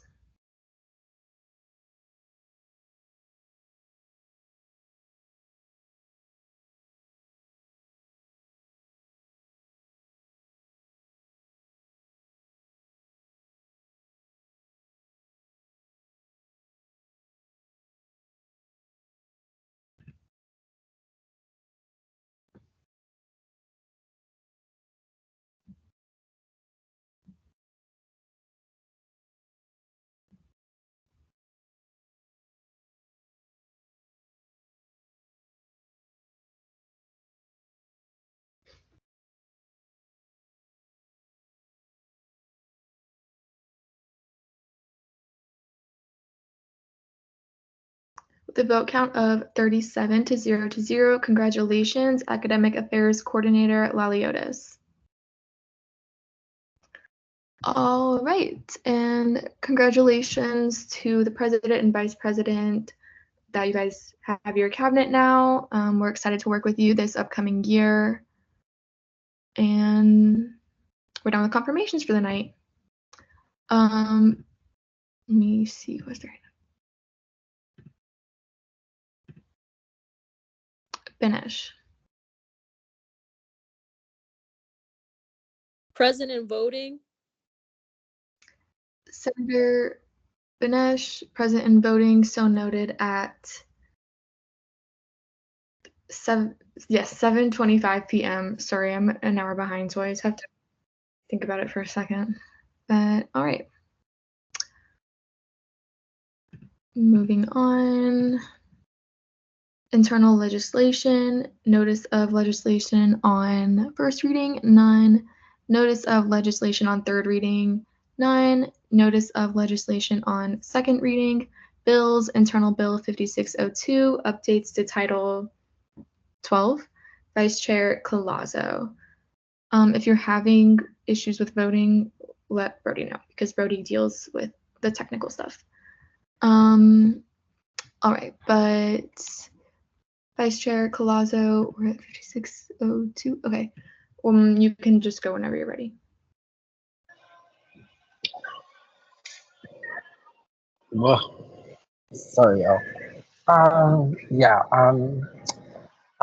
It's my bill, Internal Bill 5602. So it's essentially to create the Judicial Senate and Executive Committee. Its purpose is just to ensure collaboration and transparency. Like branches to the committee should comprise the branch heads and their VPs essentially. As you can see, I've already made a few amendments based on LJR's debates and concerns. So I went ahead and amended it just to like address overall concerns. I think the main reason why I propose making this committee is because of last year's Cultural Fest and how caucuses were involved. At the time, the caucuses did belong to the Senate, so not involving the Senate in that process. However, there have been many other situations in which the branches wish they would have been reached out to and such in regards to events. So this would just ensure that the branch heads are communicating and we make sure that we are collaborating when it comes to SGY events. But yeah, I will be here to answer any of your questions if you have any. All right, we are now in line for questioning. All right, I'll do Lazo. I don't know if you want to speak to this or if maybe the chair would want to speak to it. Can we just get a little bit more information as to like why I failed in the committee? I just kind of want to get a little more information about that. Yeah, as to why I failed in committee, I failed in committee because the committee didn't deem it necessary. They stated that it's over legislating, that this is not necessary. The branch has to already do it. However, into that regard, I argue otherwise. The branches don't have to do that. There's no rule that they do have to meet. I'm also not aware of how frequently they met last year. This ensures that they meet on a monthly basis to make sure that they are aware of each other's events within the branch. But yeah, that was their majority concern that they didn't find it necessary. Varela. Yeah, my question has to do with the statute it's in. Is there any reason you chose they can enlighten why you chose the statute 12, the transparency statute? Because like looking at what's in the statute already, none of this seems very prevalent to having a new committee based on like branches meetings. So I'm just confused with why it's in this statute. It just made the most sense, honestly. It was either that or create an entirely new statute, and I was not about to do that, or something I believe does promote transparency amongst the branches. Yes, this is not transparency within student government and the student body, within the student body community. This is more so internal transparency within student government of itself, so I did deem it appropriate to put it into the statute. But thank you for your question. Hamid. This might be kind of nitpicky, but why did you decide to call it the Judicial Senate and Executive Committee and not the Judicial Legislative and Executive Committee? Excellent question. So you as student government have this committee, and so I kind of just copied and pasted and then modified it to UCF. And they called it that way. I don't see any, if you really are that nitpicky and want to change the order, UCF just called it that way and I just copy pasted it, honestly. So, but yeah, if you're talking in regards to the success of this committee, USF has it, so. Richmond. So you said this bill originated from caucuses, but I could just be blind, but I don't see caucus in here, like, because now it's a whole new branch, so it's no longer under Senate. So I don't see how this solves the issue. But maybe I'm blind. I don't know. Oh yeah, of course. It solves the issue because now the branch heads, all of them are responsible for the caucuses. Senate appoints, Senate President Pullman will appoint the senators to caucuses, the Chief Justice will appoint justices to caucuses, and the student body president appoints his cabinet members to cabinet. So in regard to the caucus problem, that's just an example of one of the many issues I think we previously had in the student government within collaboration and transparency, but specifically the caucuses are now a student government wide responsibility, and the people who are responsible for that is the branch heads. Varela. Yeah. And during like the drafting process of this bill, did you have a chance to discuss with any of the branch leadership what they thought about it, like the president, vice president, president of the Senate, pro temp, even interim chief justice? Did you speak to them to see if they will be supportive of this idea? Yes, good question. So I did speak with pro temp. She recommended some changes herself that she felt were a little bit like more appealing, would make the bill a little more appealing. So I did make those changes. In regards to the other branch heads, no. But yeah.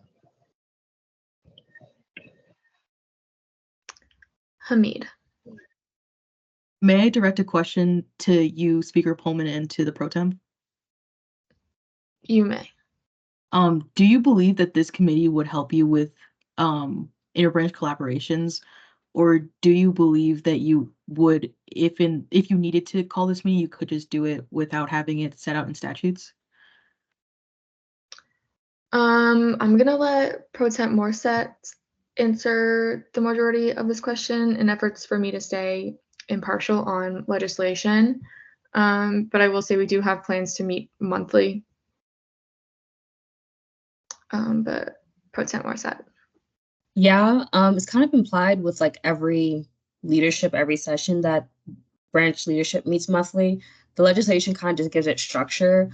I think in theory it could increase productivity because it would keep us like on an agenda. But I feel like with leadership, like they kind of each branch already kind of goes in with an agenda in a way. So I feel like it kind of the structure kind of just depends on who's in leadership. I see it as beneficial in theory, but also that productivity can like still exist without the legislation. Chauhan? Yes, I wanted to ask what successes have other schools seen with the implementation of such a committee? Excellent question.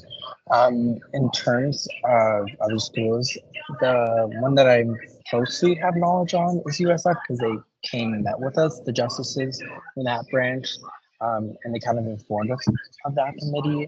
It kind of just holds each branch head accountable, essentially. They've never had any problems or concerns with the committee. It just provides a structure for the branch heads, and also gives kind of like clarity within student government itself and student government agents, that there is some form of transparency and collaboration when it comes to student government wide events. Okay, thank you. Vasquez. Hi, just want to say that I'm driving right now, so I'm sorry if I cut out. But my question is, I can't look at the new legislation, but I remember I sat in originally in LJR when this bill was first seen, and I recall that part of the members of this committee were three kind of student government at large students, so one from each branch. I guess my question is more about why was this removed, and I remember the reasoning or the explanation behind it was kind of around who would chair this committee.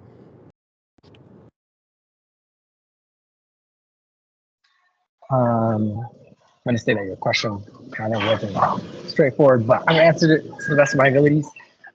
So in regards to, yes, the bill originally had three at-large agents, which one from each branch. However, I decided to remove it from the recommendation of Speaker Pro Tem because it's just not necessary. If you look at the bill, though whoever's chair of that committee has to give a report of what the committee talked about to the student body senate in their announcement. So the intention of having at-larges is to ensure that that the branch heads have a sense of integrity amongst themselves. However, if I already put in the bill that they have to come to Senate and give a mandatory report, then there's no need to add at-larges. Okuda.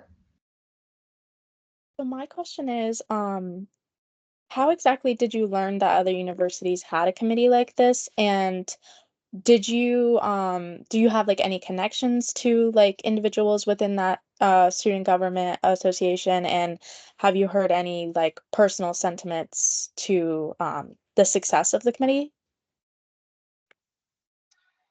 Oh, kind of already answered this question in LJR and right today, but just to reiterate it, the justices of the UCF Supreme Court came to UCF to meet with the justices of our council when I was a member of it, and we essentially shared and compared each other's statutes and constitutions and whatnot and all that good stuff that justices do. And we just essentially that was one of the many things that caught my eye, caught the eye of many of the justices at the time. I said it to the USF justices that this is something that I might pursue, and now I can pursue it more so as a senator than a justice. But yeah. Hamid. I feel like there is a reason for this, but I kind of wanted to ask the question anyway. Is there a reason why the election commission isn't included in the committee? So the election commission is not included in the committee, just because of more of election confidentiality reasons. And if you really pay attention to statutes, you know that justices can't be involved in the election process at all, and to kind of put the election commission there will kind of blur their lines a little bit there. Additionally, election commission is not a branch; it's more of like an organization, more of a department of student government. I think there is a reason that the election commission is independent. That doesn't mean that there's no there that it's like that other branches can't collaborate with them in any way. However, when it comes to this kind of situation, more so the three branches kind of handle student government-wide events per se. Lazo, If I may. you may. Firstly, can you elaborate as to how exactly these meetings and their reports would make them any more accountable than their already required reports in Senate session would make them, as well as the accountability that any basic student or student government member can achieve? Yeah, in terms of like transparency standards, they're going to have the same transparency standards as any student government meeting. But in terms of your question per se, this will just make sure that branches are talking in regards to student government wide events like Day at the Capitol, like Day at the Courthouse, Downtown Day, so many other student government wide events. Can I do a follow-up for that one and then my second question? You may. So a lot of those events that you just mentioned are more that I think would relate to judicial aspects. And given that you do have past experience as a justice but are now a senator, can you elaborate as to why a justice perhaps in the past or in this current session didn't feel the need to come forward with this or come forward with this idea? I don't really see how Day at the Capitol, Day at the Courthouse, and Downtown Day are just particular to being a justice in itself. When all members of student government were present during those events. So I can't really answer that because it applies to all student government agencies, not just the judicial branch. Okay, and then for my last question, considering how election commission now has like a student representation in legislative and in A, as well as that they relate to aspects of Title VI and kind of do relate a lot to the inner workings of student government, can you elaborate a little bit more as to the issues of like election safety? I don't really, separate from that, I don't really understand why they can't be allowed to participate. In regards to the Elections Commission participating, you know what? If that is something that the Senate body wants, then I'm not going to object to it. In multiple conversations that I've had with the pro tem, I'm simply introducing an idea. If an idea passes or does not pass, it is fine with me. Just want to see, how the Senate body feels about that. I have no personal feelings towards this in that regard. If multiple members of the Senate feel that the Election Commission needs to be on here, then they need to be on here. I'm amenable to that. You guys want to amend the bill however many times to meet better standards, I'm not going to object to that. If you don't want the bill to happen, I'm not going to object to that either. So I'm really open to whatever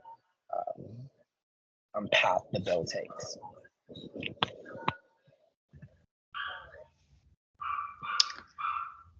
Carringle. Motion to debate. There's been a motion to move to debate. Are there any objections? Seeing none, we are now in debate. All right, Varela. Yeah, I'll be debating against this bill for a pretty wide multitude of reasons. My biggest reasons being one, he didn't, or the senator did not communicate with the other branch heads that about this idea to see if they're supportive. And to me, a bill, the whole idea is promoting communication. To not communicate in the process of the bill is not. I'll be worried about what their opinions on. Like I would want to know what they think.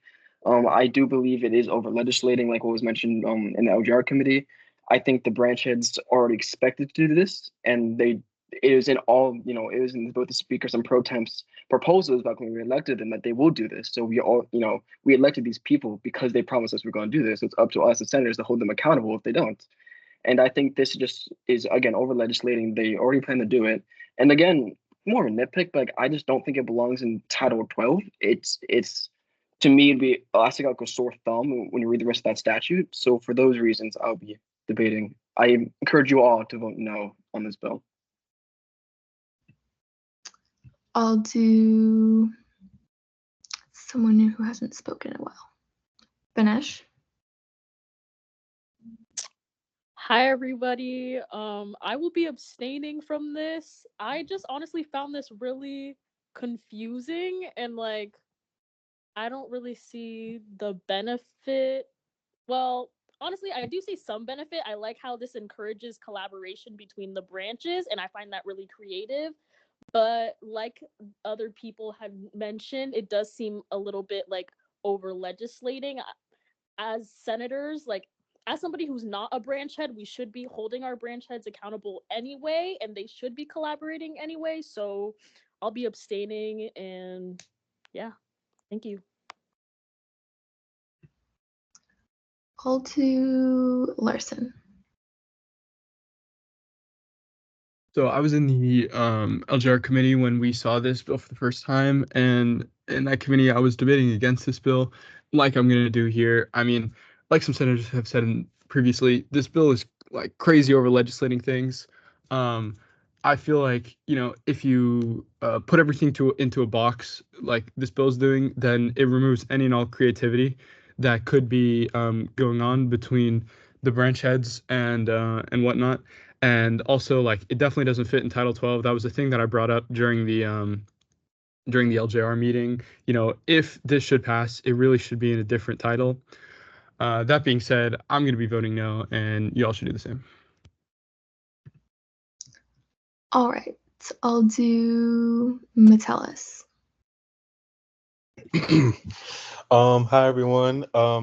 Honestly, for a second I wasn't sure how to vote on this, but after hearing Larson in debate, I do think that I have to vote no, because I also agree that this is putting the people involved in a box and limiting their freedom, and I don't think it's all that necessary. I do like the theory behind it though, encouraging cross-branch collaboration and seeing the success at other schools, but I feel like the reasons to vote against it, such as like I stated, putting everything in a box and limiting creativity and freedom, is reason to not vote in favor of this. So I will not be voting in favor for this bill. All right, I'm trying to pick new hands. I'll go with Johnson.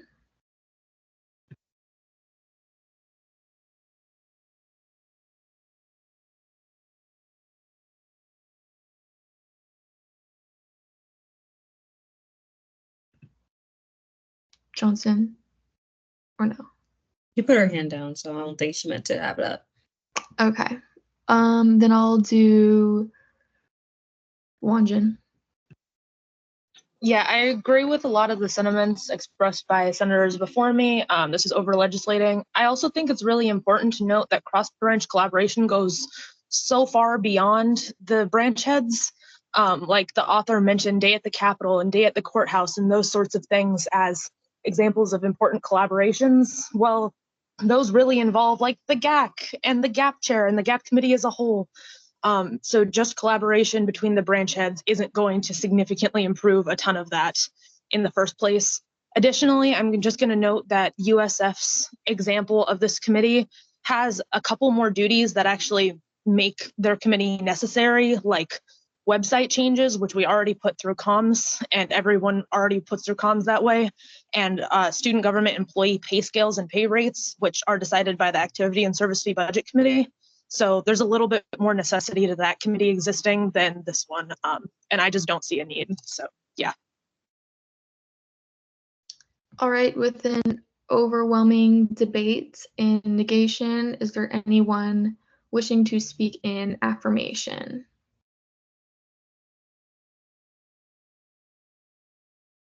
Richmond? No, sorry. Colazo. Yeah, I motion to move to vote. There's been a motion to vote. Are there any objections? Seeing none, we're now on voting procedures.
With a vote count of 5 to 26 to 9, Internal Bill 5602 does not pass on second reading. All right, Special Act 5601, creation of Title 15, the Student Government Leadership Council, Vice Chair Colazo. You can begin whenever you're ready. Hello again. So this one is a special act to create a new statute for the Student Government Leadership Council. So to answer the most, probably the question probably gonna get the most, yes, all the coordinators have seen this legislation. The pro temp spoke on my behalf with them. They had the reservations, they had the concerns. I took that into account and modified the bill drastically. Their biggest suggestion was to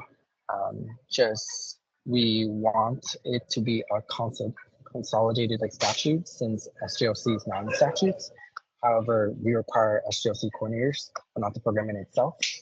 So we just wanted to put it all in one place. And that's exactly what I did. I put it all in one place and essentially make sure that SGLC is a statute required program. Yeah, it's super simple, super broad. There's no specifics because the creativity of the program is up to the coordinators. But yeah, if you have any questions, I am more than happy to answer them. All 20 of them.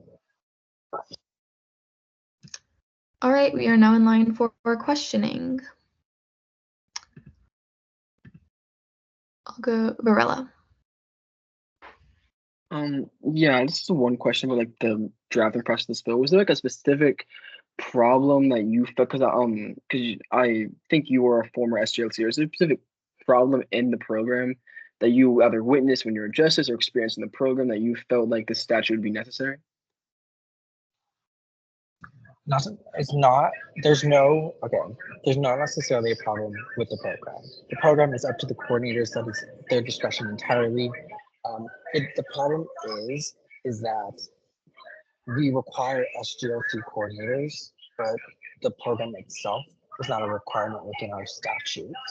And one problem that myself and my SJLC class and many agents that I've talked to have always voiced is that why isn't SGLC a title? Why isn't it consolidated? Why isn't it all in one place?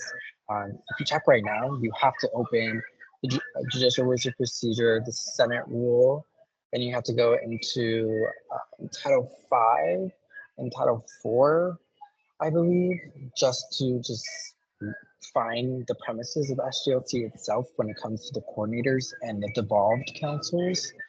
But like, I kind of that statute itself, the current stuff that we have is kind of like a precedent as to why we need this. But yeah. Hamid. Is there a reason why ELC and JLC and SLC are not detailed in the special act? Yep. So they're not detailed because again, those programs are entirely up to their coordinators. So I've never been like a coordinator myself. If I went in there and started to describe a program I've never led, that would be not right in a sense.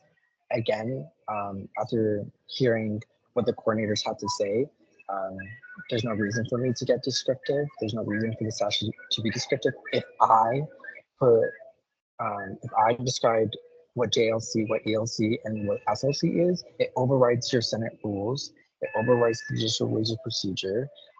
So that wouldn't be fair to the already established rules of a devolved council. The only devolved council that doesn't have specified rules is ELC.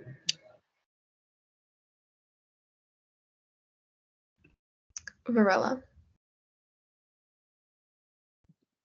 Yeah, also want a little bit of clarity with something you said in your speech because I was maybe confused about it. Maybe it was only me. But in your speech, I wasn't quite clear. Is this idea something that one of the former coordinators came to you with that you just had a workshop and implement with them, or is this an idea you had that you took to the coordinators to like presented it to them? Hey, is it a good idea or not? Idea that I had and that I presented. Richmond. This is, oh wait, can you hear me? Yeah, okay. This is kind of going off of JC's question, I guess. Who did you talk to about it and what did they say when you brought it to their attention? I didn't necessarily talk to them. It was Pro Temp who spoke on my behalf. She had several meetings with the coordinators and then she relayed that feedback to me. So if you want to more direct your question to the Pro Temp, so you can get more specifics. But everything that the Pro Temp learned from the meeting, she relayed on to me, and I just modified the legislation to meet more of what the coordinators were looking for. Can I redirect it to Danny? And yeah.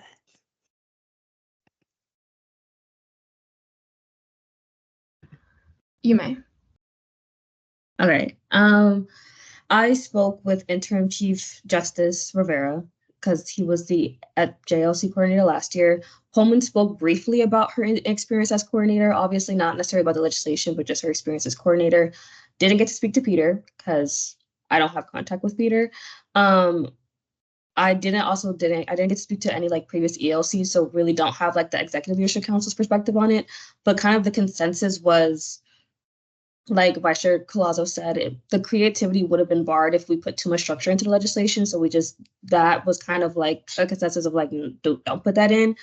They don't mind the idea of putting SLC in its own statute because it is kind of like everywhere in Senate rules, the JRP, and within the executive title. So they didn't hate the idea, but that was kind of what was communicated and just kind of like, what's the word? They didn't want creativity to be taken away from future coordinators, which is kind of like the whole thing. Lazo. I was wondering if I could direct this question to the committee chair, if I can get a little bit more information about what was said in debate, just so I can make a more informed decision. You may. Yeah, if I could just get Chair Quartz, if I could just get an explanation or a rundown of what was said, kind of a more LGR perspective of like why it wasn't in favor. Okay, yeah, totally. I do have it pulled up.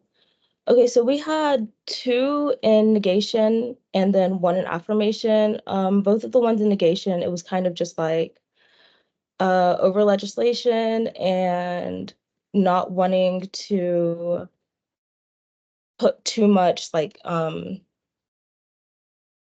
responsibility, basically leaving it in the coordinator's hands.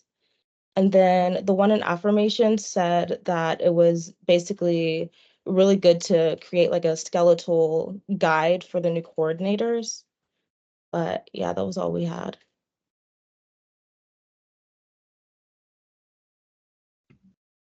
Wanjin. May I direct a question to the pro tempore? You may. Just to clarify, did any of the previous coordinators you spoke to think that this was a necessary piece of legislation, or did they just think that in like its current form, it wouldn't hurt anything? The draft that you guys see now is like drastically different than it was before. The original draft was deemed a bit unnecessary by the previous coordinators. This one was deemed like it would be fine if it was implemented. It would be fine if it wasn't. Varela. May I direct a question towards the speaker or the president of the Senate? You may.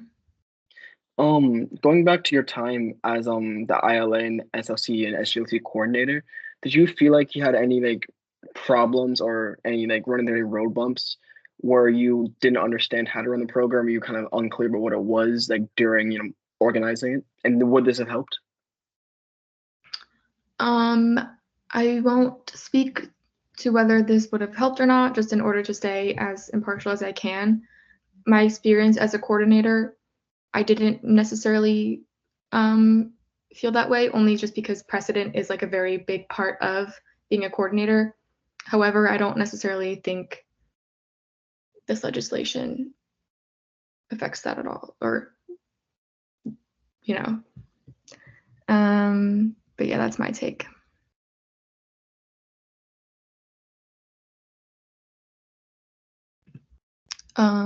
Richmond. Hey, so actually Daniel is here and he was the prior person in charge of JLC. Yeah, JLC. And I think he can have a little bit more of an opinion. So can I ask him a question? You could yield your time. Yeah, I yield my time to Daniel if he feels comfortable to speak on this piece of legislation.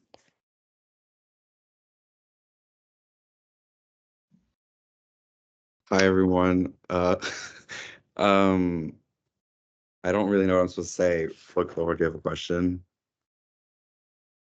Yeah, oh, I was just asking like how you felt about this piece, if you deemed it necessary, if you talked to anyone about it, like what you feel about it. Oh yeah, If you okay. think it would help you, yeah. Got you. Totally. I spoke with Danny about the first iteration of this legislation, and I think it changed significantly to a point where it would sort of put what we already do in text. I think Alice and I, Jake and Peter left quite a lengthy transition binder that's pretty much this, just something that we hand over. So I think is like, that's obviously not my job, but as far as putting stuff in statutes, like it'll be fine. I was just looking through the legislation. I did have one tiny concern about the mentor-mentee program. Not like it's the way it's titled is great, but and I don't think Allison can speak on this because she has to stay impartial, but we did have an emergency situation last year where the coordinators unanimously had decided to sever a mentor-mentee relationship. It was a private situation that had occurred, but it was an executive decision made by the coordinators unanimously. And so I think if there should still be some sort of leeway in being able to make those sort of decisions that the coordinators deem necessary would be fine for that line. But other than that, I think the legislation reads fine as is. But obviously that's for everyone of you guys to decide.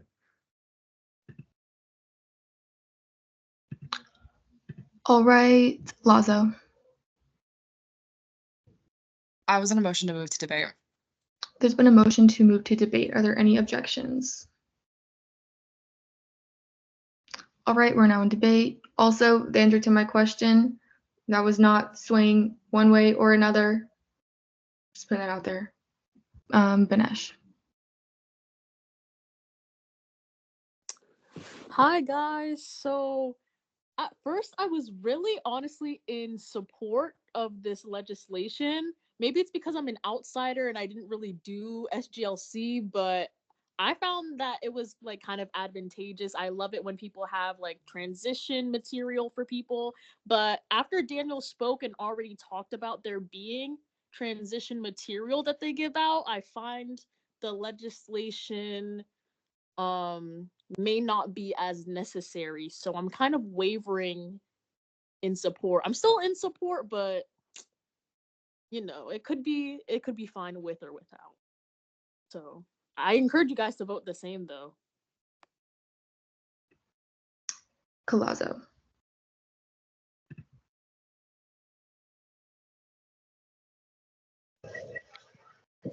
Forgot to unmute. I would just want to say, from an ENA kind of perspective, this will kind of allow us to hold the coordinators kind of accountable, like during Senate forums, and confirmations and whatnot. But yeah, I just wanted to throw that perspective in there. But yeah, vote how y'all want. Vote how y'all want. I'll do Al-Quda. So I voted against this legislation in LJR, and unfortunately, I'm going to have to do so again. For me, the only tangible value this adds is naming the coordinators for each branch, which is already done in statutes for all branches apart from executive. So I think the focus should be more in establishing the executive coordinator as such in statutes. And I think also for the very reason stated by the author that ELC, SLC, and JLC are not included in this legislation is the same logic as to why I deemed this legislation as unnecessary. Again, I believe it's important to maintain creative freedom so all coordinators can structure the program completely as they see fit. So for these reasons, I will be voting in negation of this bill, and I encourage the chamber to do the same. We haven't heard from Hendry, so we'll do Hendry. Oh, I forgot your mic. Oh no, this mic's not working. I'm sorry. Who we haven't heard? I'll do Richmond. I will be speaking in negation of this bill as I did in LJR, but I do have an amendment that I want to see, but I just wanted to first say this is just in case the bill does pass, kind of what Daniel was saying about the mentor-mentee situation. So move to see my amendment.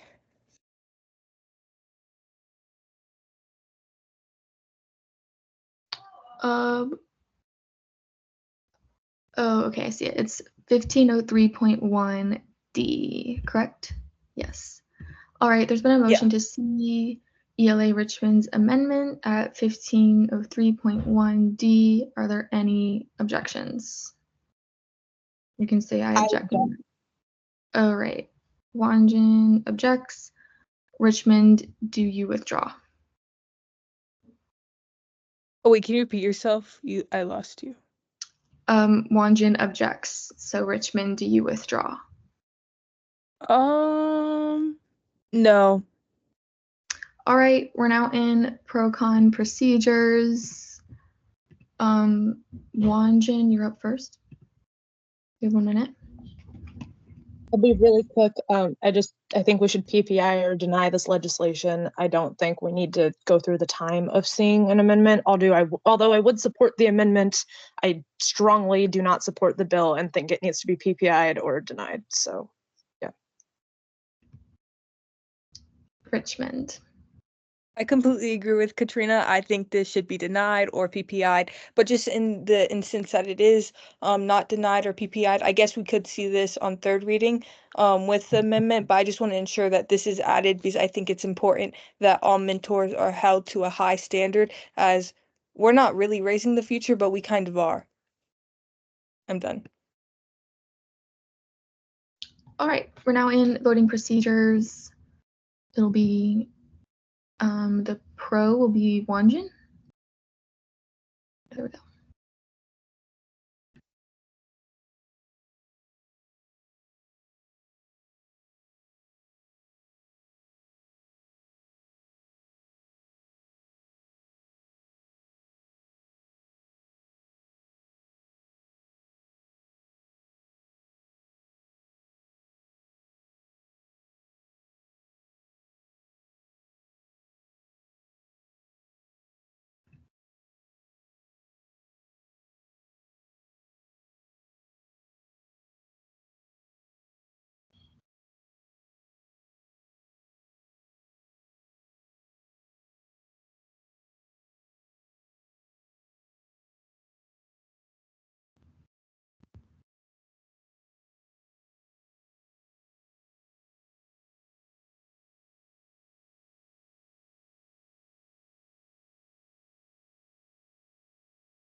With a vote count of 22 to 14 to 4, the objection holds.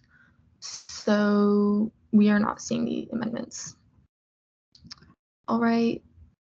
Back to the bill. Let me see. People. I'll do Lazo.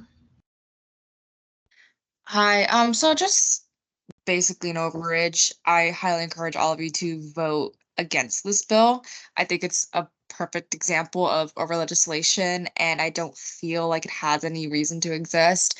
It would really only add stress and extra vernacular to the titles, which are already quite lengthy as it is, as well as adding extra stress to the already busy and loaded plates of the positions such as the executive coordinator for SGLC, the ILA, and the chief justices that participate in SGLC. I really don't see why or how this would benefit the current state that it already is in, as SGLC has been one of the more prominent and well-functioning parts of student government that nobody has really had any complaints about. So I don't really understand why it needs to exist as other than, you know, just like cluttering the jobs of these coordinators. So I highly encourage you all to vote against this bill. All right, Colazo, did you have any clarifying statements? No, I was just gonna motion to postpone indefinitely. There's been a motion to PPI this legislation. Are there any objections? You can say I object. All right, seeing none.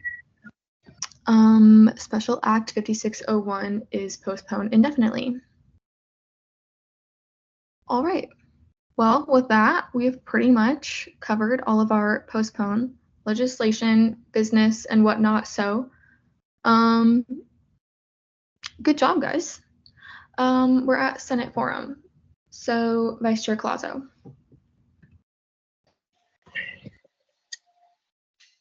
Yeah, I just quickly want to touch on confirmations and how important the process is. So today, I found myself as acting chair. And I oversaw all the judicial appointee confirmations. I just want to reiterate to the Senate body that it's super duper important that you ask questions and that your debate is germane. I did find myself in the committee being the only one to ask questions. I just want to say that we have to ask questions because these are statute required positions, just how we asked questions for the comptroller and the attorney general. The same goes for the justices. We do have to hold them to the same standard as they are statute questions. Also, saying that you're not knowledgeable on like, the statutes of judicial branch and things like that, not really kind of acceptable per se, to a standard that we ourselves um, knew exec very, very well, and an exec's cabinet is not necessarily in statutes per se. However, we were still able to ask very good questions. We will be seeing the justices this Thursday. They did pass a. However, I would just like to remind the Senate body to please do your research. Please come prepared. Please don't just give your reason during debate that it's because you don't know anything about judicial, and because you don't know anything about judicial, and you think what you've heard is what judicial is. Shouldn't be like the reason why you voted in that way. The reason should be is that the individual knows the judicial statutes and knows the regulations of being an associate justice. Just wanted to put that out there. It's also kind of in our the memorandum that myself and Akira issued. If you guys want to relook at that, it kind of says that you have to make sure that you're knowledgeable on what the position requires and stuff. So just wanted to reiterate how important confirmations are. Chair Hamid. I don't know, I think Wanjin and Courts have questions, so would you rather them ask them now if they have questions and then I go? Oh, I was thinking they were in line to talk next. But if Katrina and Kirsten, if you guys have questions for that, or if you're just waiting to say something. Yeah, I just had a question for Colazo. Okay, go ahead. You mentioned like people not knowing the JRP. Is there a way for us to access it? Because the most recent thing I can find is on the SG website and it hasn't been updated since 2021. So those are the things that I can base it off of. And I know that you guys have updated it significantly since then. Yes. So the JRP has been updated by the council. It was around November. Interim Chief Justice Rivera has sent a copy over to ENA. Myself and Jakar will make sure the Senate has the new copy. We'll just move it into the Senate folders for y'all. But yeah, we do have the updated copy. So if you want it like now, I can put it right now. Did you have a follow-up, Wanjin? I was just going to say if you could add it as soon as possible, that would be amazing. So I can prep for Thursday. Okay, perfect. I'll do that. Thank you. All right. Hamid. Hi, everyone. So LGBTQ plus services is hosting UCF Remembers tomorrow in the Live Oak Ballroom in Farrell Commons. The door opens at 6 p.m. and the event starts at 6:30. This event is held annually to remember those who passed away at Pulse, so please attend if you can, even if you were not a part of the LGBTQ plus community or the Hispanic community. This is something that largely affected Orlando, and I believe us as student government should go to support our community, hear from community leaders and people who were affected by this tragedy, and be there to support the people that we represent. So please go. I'll be there. And if you live near UCF and you're like, I don't have a ride home, let me know. I'll drive you home. Takara. Hello. So I've kind of started my talks with a member of the UF Senate. They're actually in this meeting right now. They're actually in their Senate meeting, but they also wanted to see how ours was going. We were able to talk about the different structure between the different, student governments and how theirs works with parties and how theirs works with legislation. But we want to I plan on actually going to one of their meetings future on just to see how theirs is structured. I was watching the live stream for a little bit when I stepped away. But I know that a few of us as senators wanted to work on the relationship between other schools and their student governments. So if you have, I know some of you have mentioned that you have your UF friends who are in student government, USF friends. So I feel like if right now during the summer, while it's a little bit slower, you should start building those relationships now so we can see what we can do with them in the fall. I'll add on to that. Me and Danny have started communication with UF legislative branch leadership as well as other Florida schools, but UF is one of them. So that's also something we're working on as well. Green, did you have a question? Yes, a question directed towards Chair DeCara, if I may. You may. If we have contacts in student governments outside of the Florida State University system, may we also contact them as well? I feel like this is something also Speaker Pullman could just say, just like there's nothing really wrong with like seeing how student governments function both in the state of Florida and in Big 12 and out of it. I think it's just how I've always seen it as how can we learn and what could they possibly learn from us? You know, we're a huge school, but also they have different communities themselves, so they structure themselves differently. Like I think like with UF, there's literally a 95-page paper written about the student government like system. But other schools function entirely differently. But there's nothing wrong with learning from other schools and gaining the insight and just creating relationships between each other. Yeah, and I don't think you have to ask for permission to contact anyone really. If you're just like asking to learn, but on like a leadership level, that was Dana and I's initiative. So we're currently working on that. But obviously, if you have contacts, then ask questions. Do you have another question still, Corson? Okay. We'll do Lazo. Just wanted to remind everybody that today is basically the last day. So 11:59 p.m. for your RS allocation forms. I'm literally doing that right after this. So if you want your RSOs, fill out that form because now you're just getting randomly assigned. And that's going to be sent out on Thursday. So be on the lookout for your emails and send that to your Senate emails and bring your candy for your potluck because I will be sad. That's it for me. More set. You should totally drop that link either in the chat or the agenda. Thank you. Courts? I don't remember from last week, but did we decide on going the like gummy candy route or are we using the chocolate? I will let people when they show up decide that. I brought both because I didn't want to like decide. But okay, seeing that face, okay. I'm seeing this is a hot topic debate.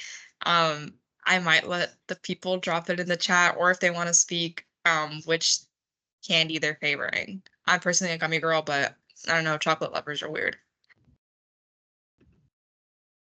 If it's chocolate, it'll probably melt. Let me Varela.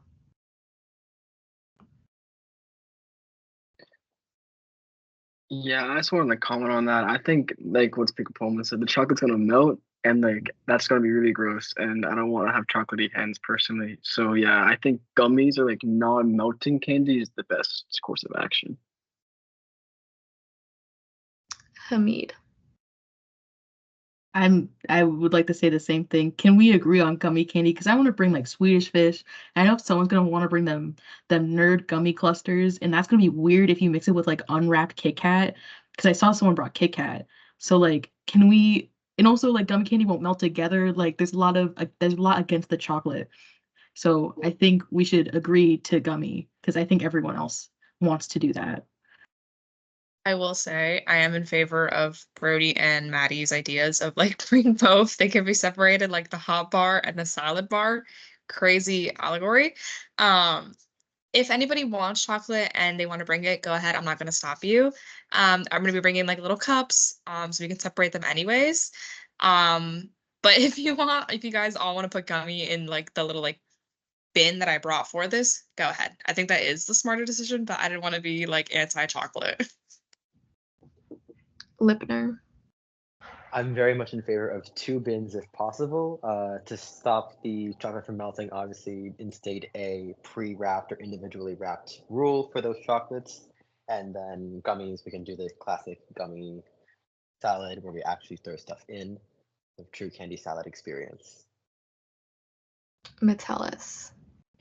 Okay, I agree with both, but also I'm pretty sure the chocolate is not going to melt. Like chocolate at room temperature is going to be fine, and also the office is typically very cold, so I think the chocolate will be just fine.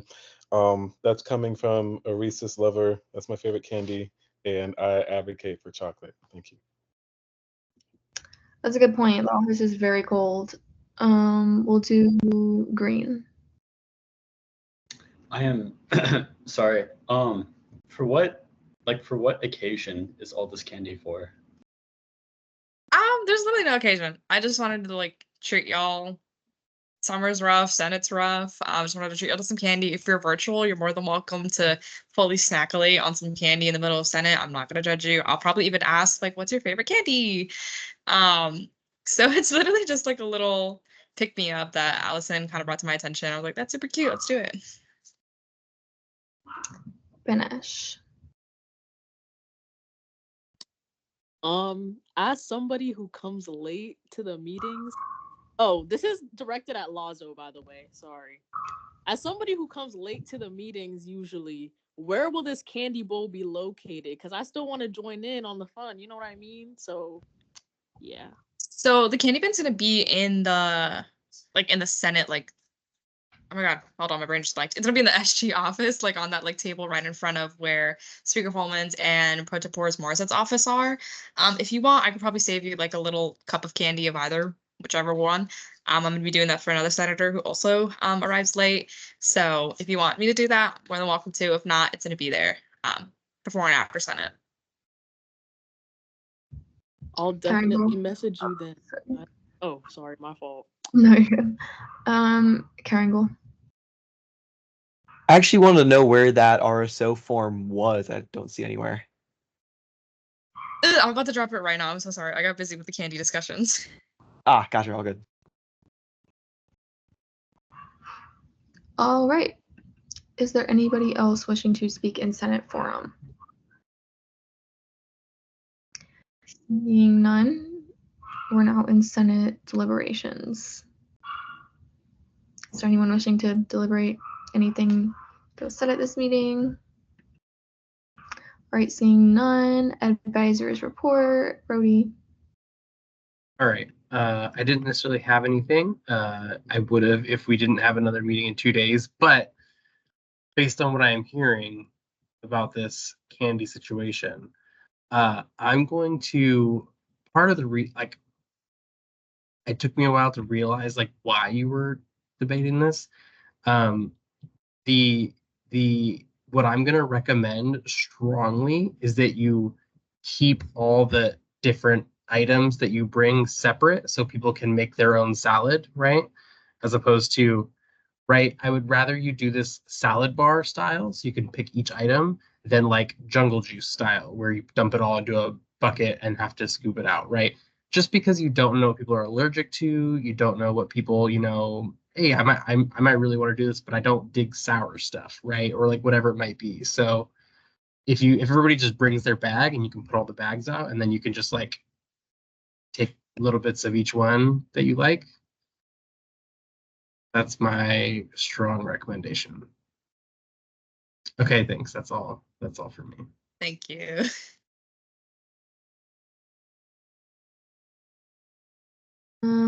Okay, the chat's gonna drive me nuts. All the little boings. Okay. Who's Maddie? Sorry, I was laughing at Brody has a developed frontal lobe. Anyways, awesome job tonight, everybody. I look forward to Thursday and eating all of the candy. I have nothing right now. Just keep sending me your minutes and email me if you need anything updated either on the website or if you need any legislation. Okay, love you. Bye-bye. Yeah, I will say the candy salad thing, like Lazo said, I had like seen that on TikTok where, everyone like pours into a bowl, but like the candy salad bar is probably a better idea so you can like pick what candy. All right, DeCara.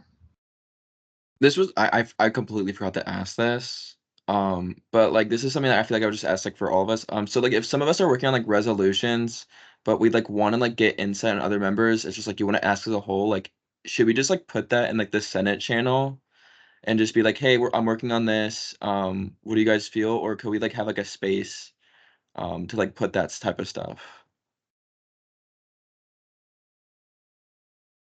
It's really up to y'all. I don't. Yeah, I think as long as you're just following sunshine laws, all of that, make sure it's draft legislation. I don't know, sunshine laws are weird, but obviously just make sure you're following all like the Roberts rules and things like that. And sunshine laws, and get whatever information you want. I think it would be better when we're all like in the office again, but obviously that's not the case right now. But yeah, okay guys, the chat, seriously. Just the little blanks. Barella. Yeah, just I guess to talk about or discuss what DeCara said. I think it's a good idea, but like I would refrain from doing any like putting any bills in there. Say, hey, what do you think about this bill? Because that's what like Senate floor is for. Just be like, hey, here's an idea I had. I want to do blank opinions, but like don't like put a bill in there and be like, oh, here's a bill I wrote. Is it good or not? Like that, I think is really skirting sunshine law. So it's like don't put bills in there. I think.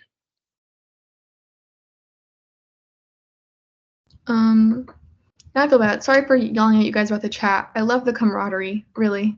I love it, but sometimes it's too much. Okay, miscellaneous business. Reinstatements, none. Okay, well there we go. See, this is exactly. Love the camaraderie. Sometimes you get a little willy-nilly with the chat, but that's okay. Okay, elections. Okay, I think I can do it. Is there a motion to open elections for the CRT committee? So moved. So moved. Are there any objections? Seeing none, am I doing this correct, Brody? Or anyone who knows Robert's rules better than me? I am. Okay. Is there a motion to elect Lipner to the CRT committee? So moved. Are there any objections? Seeing none, is there a motion to close elections for the CRT committee? So All right. Is there a motion to open elections for the FAO committee? So moved. So moved. Are there any objections? Seeing none, is there a motion to elect Christopher Levine to the FAO committee? So moved. Are there any objections?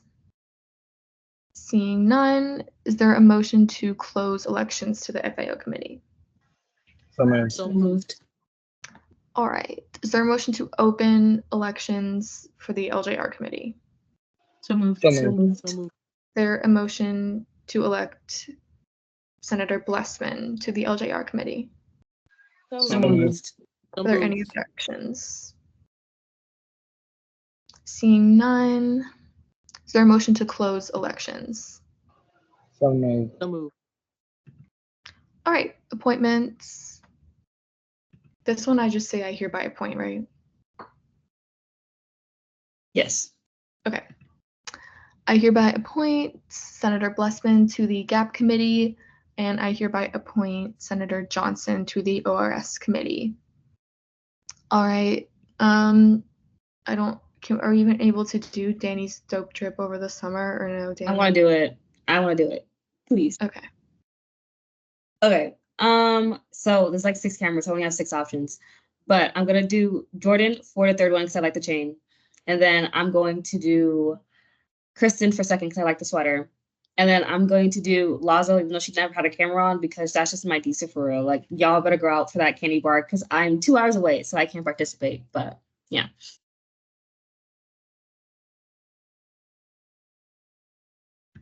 Okay. Jordan's joke. He's already laughing.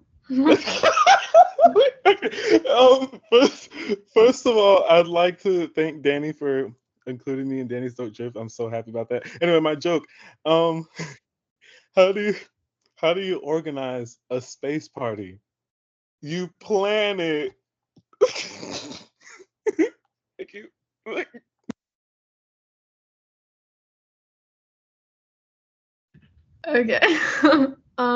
Okay. Andrea's animal. Andrea, I thought it was always one animal. Is it multiple?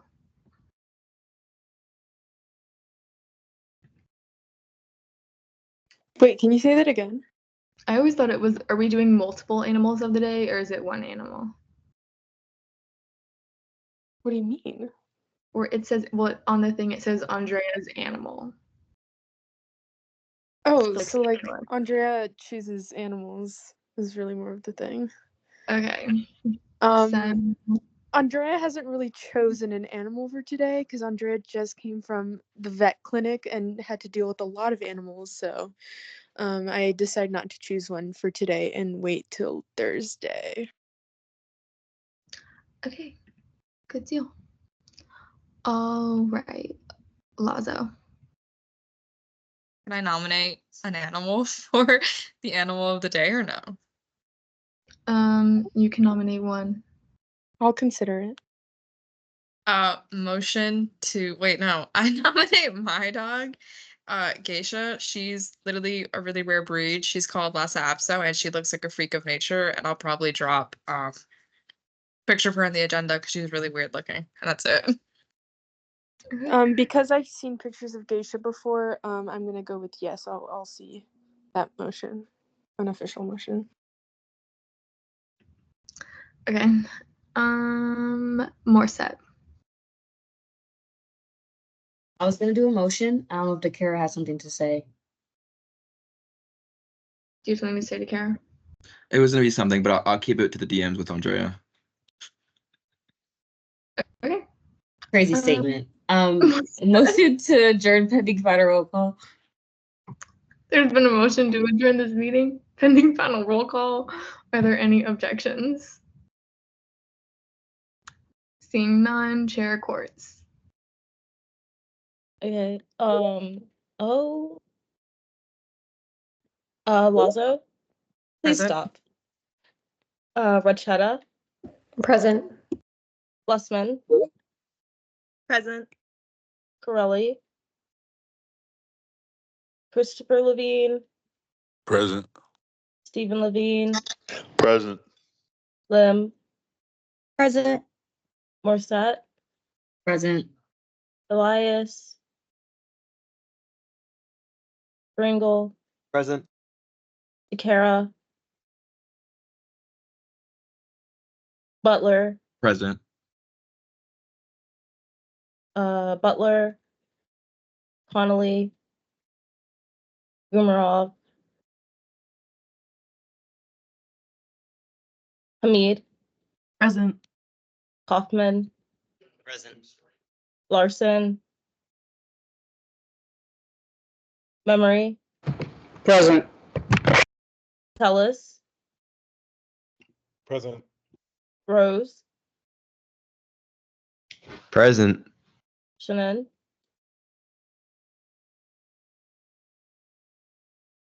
Almanar, Present. Barrios, Hall, Here.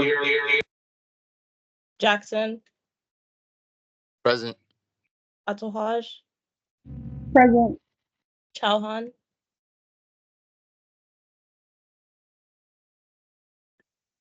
Naguib, Wanjan, Present. Johnson, Present. Patel, Present. Weiderberg, Present. Green, Present. Hendry,